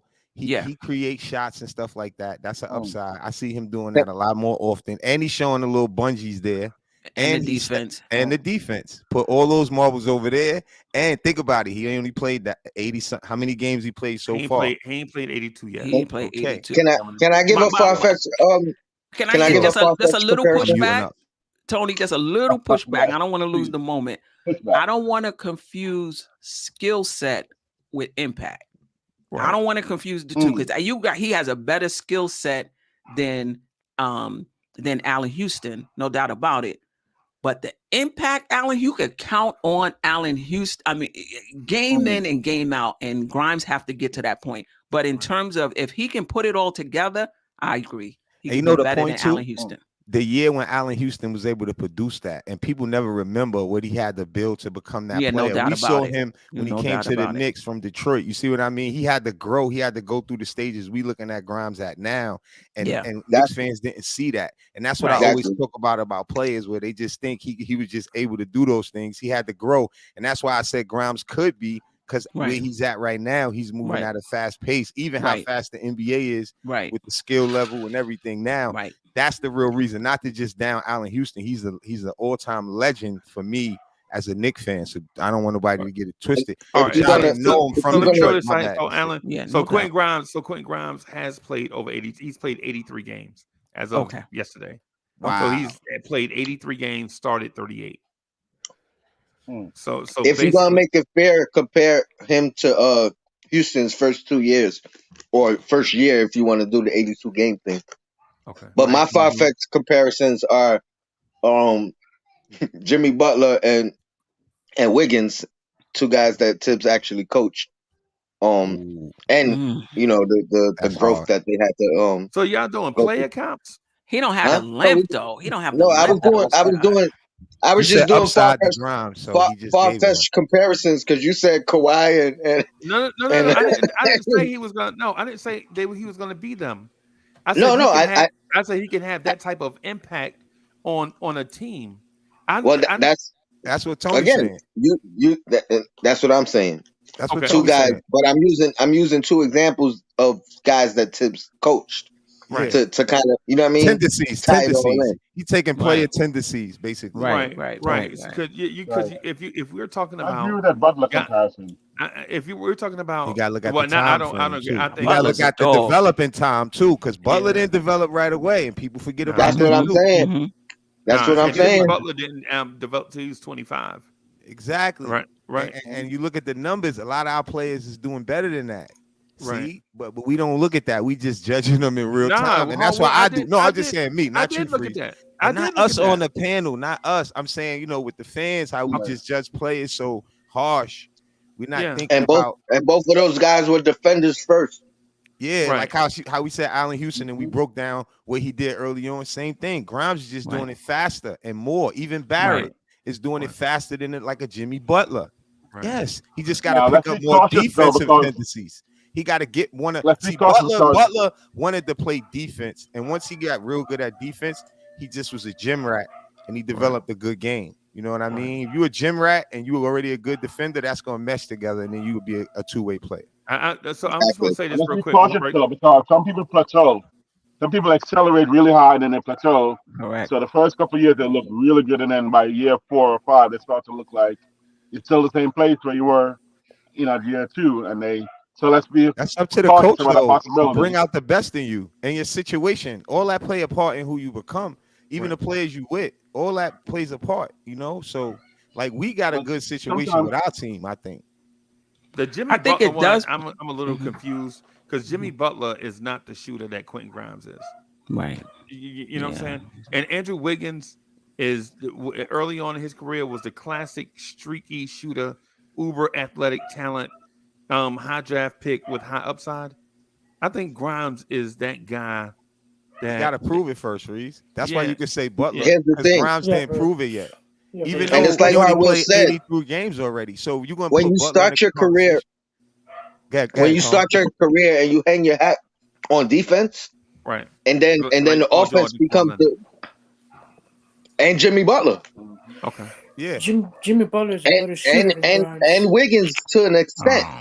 Wiggins was known as an offensive talent coming into the league, but when Tibbs got with him, defense is what was going to keep him on the floor. Defense is Exactly. what he had to turn to hang his hat on. Yeah. And at that point in his career, offensively, he was labeled the bust. Offensively is what everybody thought he was coming into the league to do, but it wasn't until Tibbs came that he learned that defenses is what gonna keep me in the league. Defense is my part, and on the court. offense is gonna be the bonus. That's my point with Grimes and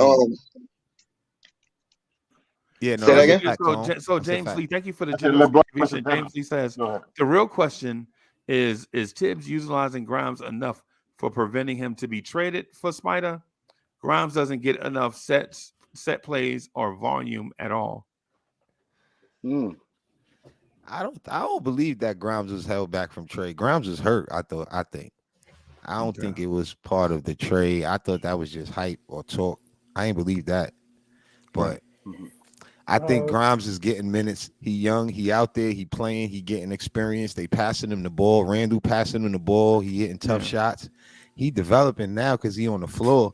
Right. I think that's the best way. And he's starting. So like, But he's on the floor because he can contribute.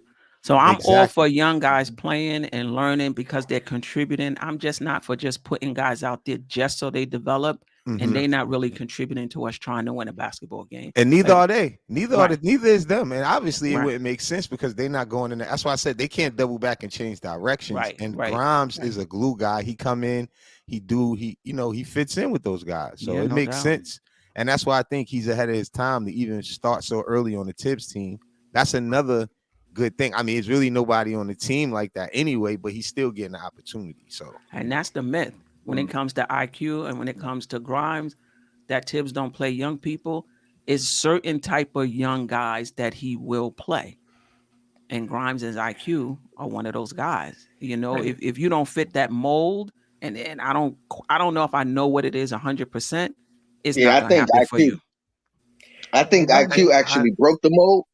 Right. But IQ I crazy. agree with you 100%. Yeah, IQ. But I for know some Grimes reason, I think messed up the other IQ is night. the one that just kind of broke Tibbs' algorithm. He coming in there shooting from the half court. We like, yo, Tibbs, you gonna let this guy get the green light? He was just playing in Kentucky 5 months ago. And just I real know quick, Grimes to the Paul George thing. Just real quick to the Paul George thing. I just want to throw this number out there. This is the reason why I say that Quentin Grimes can have a Paul George type impact. Paul George's first year with the Indiana Pacers, he played 61 games. He started 19 of them, right? He played 20 minutes.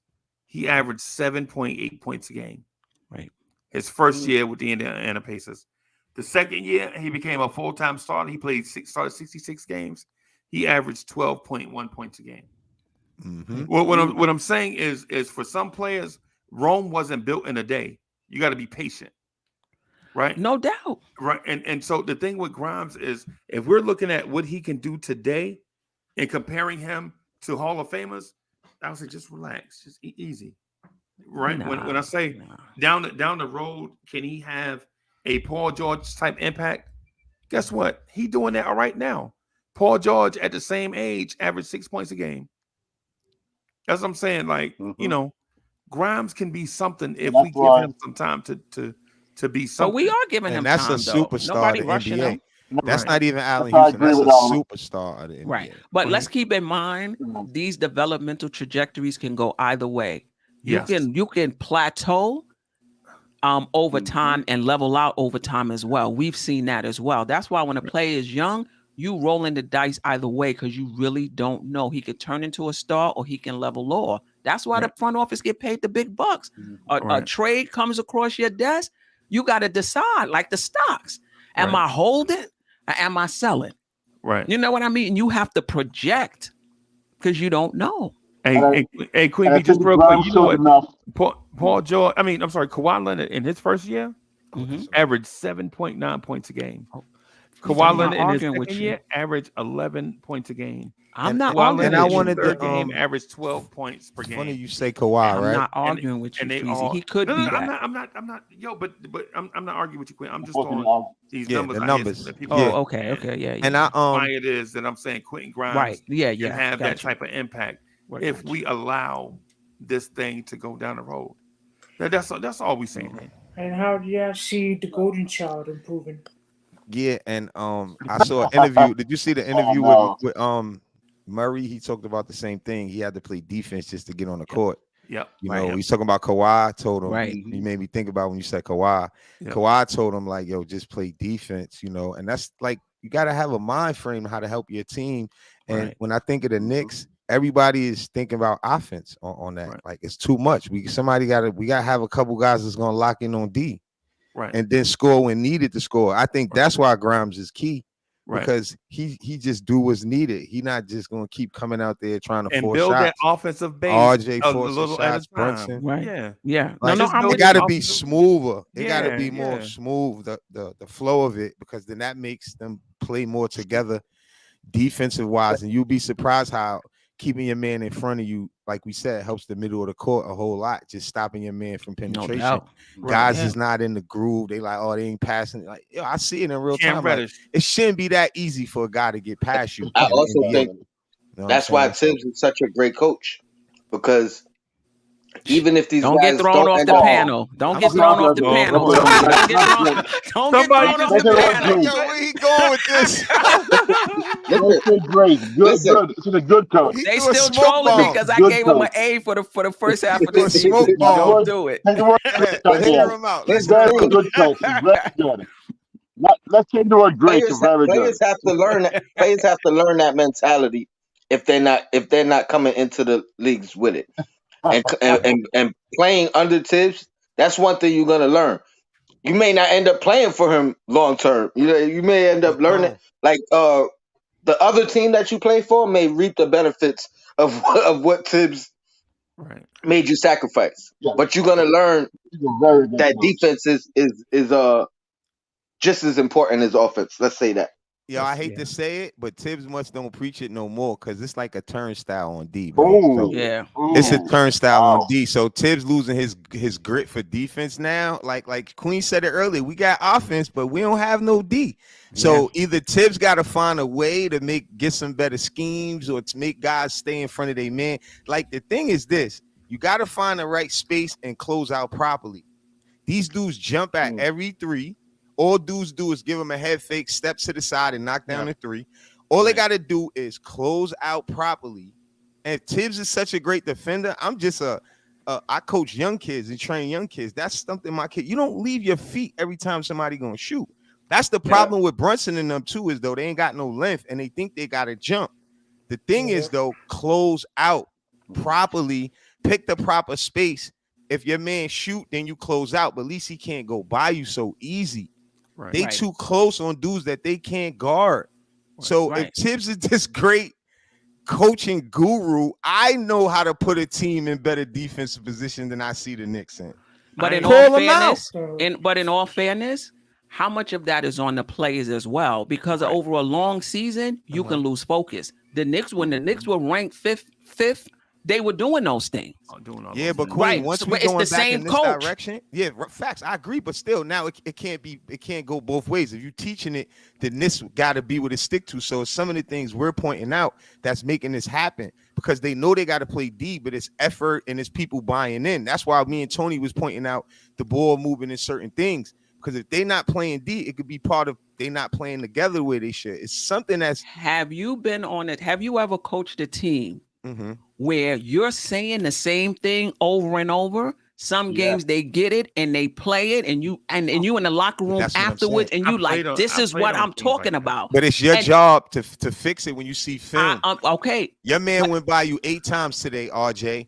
But hold on, how do you fix that? You pointing it out to them. You're pointing it out to them. You're telling them, and they're still not doing. Unless you're gonna pull them and not play RJ Barrett, how are you fixing that? I mean, I just gave you a couple things that I'm seeing from observation. They jumping on jump. That's things that you players. If you keep telling them, they should know they're not supposed to do it. So I don't want to say they're not telling them that, but it's different things that we pointing out that they continue to do. And so I'm like saying, oh, they must not be telling them. That's common. No, I think they. But what I'm trying to say, telling a professional NBA player the basics of basketball. Right. I'm watching the game. This is I basics, but they're not doing that. Where you have practice, you showing film, you telling them what they're supposed to do, and they'll get it for a few games, and you think you on a roll, and then the next thing you know, they're reverting back. You telling them the same thing. Right. So what I'm trying to say is when a team has done it, that's telling you that they're able to do it. And the Knicks have done it. There was a stretch where the Knicks defense was on point. Right. What happened? It can't all be the coach all the time. No, but we're not only blaming the coach. We pointed the other facts out. The camaraderie, the sharing the ball, the keeping everybody engaged. And they not go ahead, Freezy.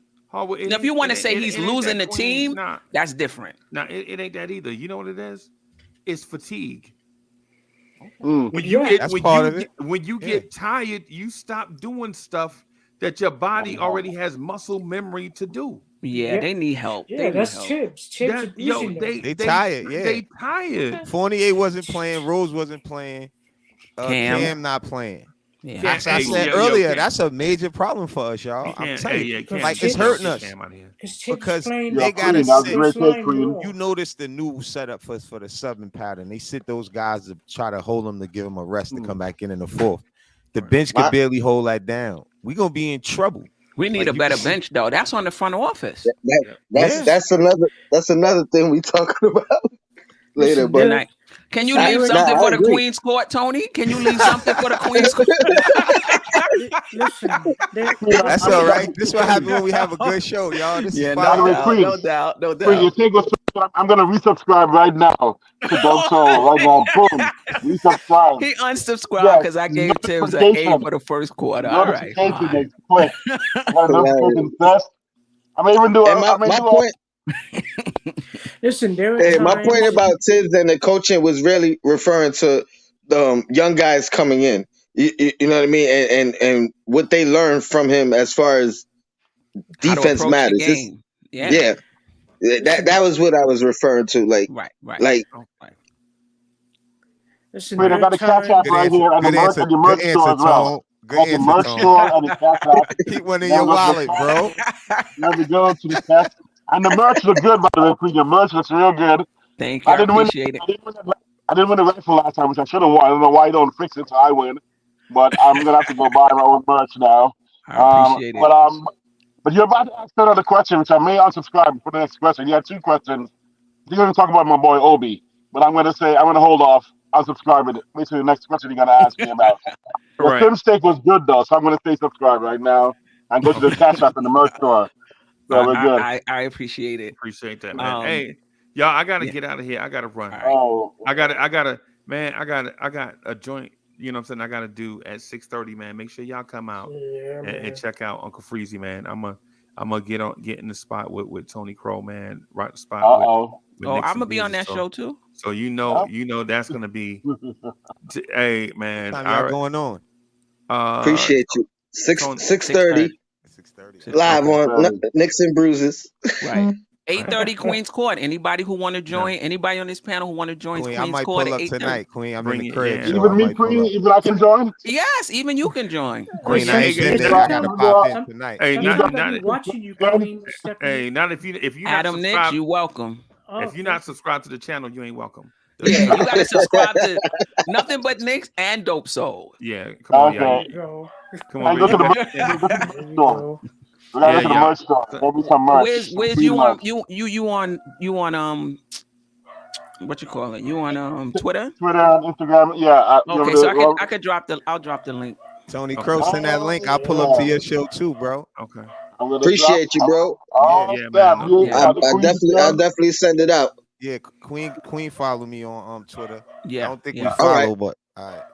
Yeah. All right, I'm gonna find you. I'm gonna find you if I can log in. All right. If not Queen, Oh, Queen for forward real. it to me, Queen. If not, Queen to forward it to me. I appreciate it. All right. Yeah, Hey, so yeah, thank yeah. y'all everybody for coming through, hanging out with us. Man, we talked about like 7 different topics, man. Yeah, we Fire did. show. You know, Fire so show. if you came through to watch. But it was in man, order, you Freeze. got It your- was yeah. some order was here. Yeah, man. Yeah, man. It is what it is. I really appreciate the fact that y'all came through to hang out with me. Yeah. You know what I'm saying? To talk this Knicks talk the way that we like to have that Knicks talk Yeah, to man. us. You know what I'm saying? So I'll Appreciate you holler having at a lot of you. Hey, no doubt, bro. No doubt. And I'll be through in a little bit. All right, y'all. All right, boss. All right. Hey, Peace. Appreciate you guys. Hey, Freezy, you doing the late night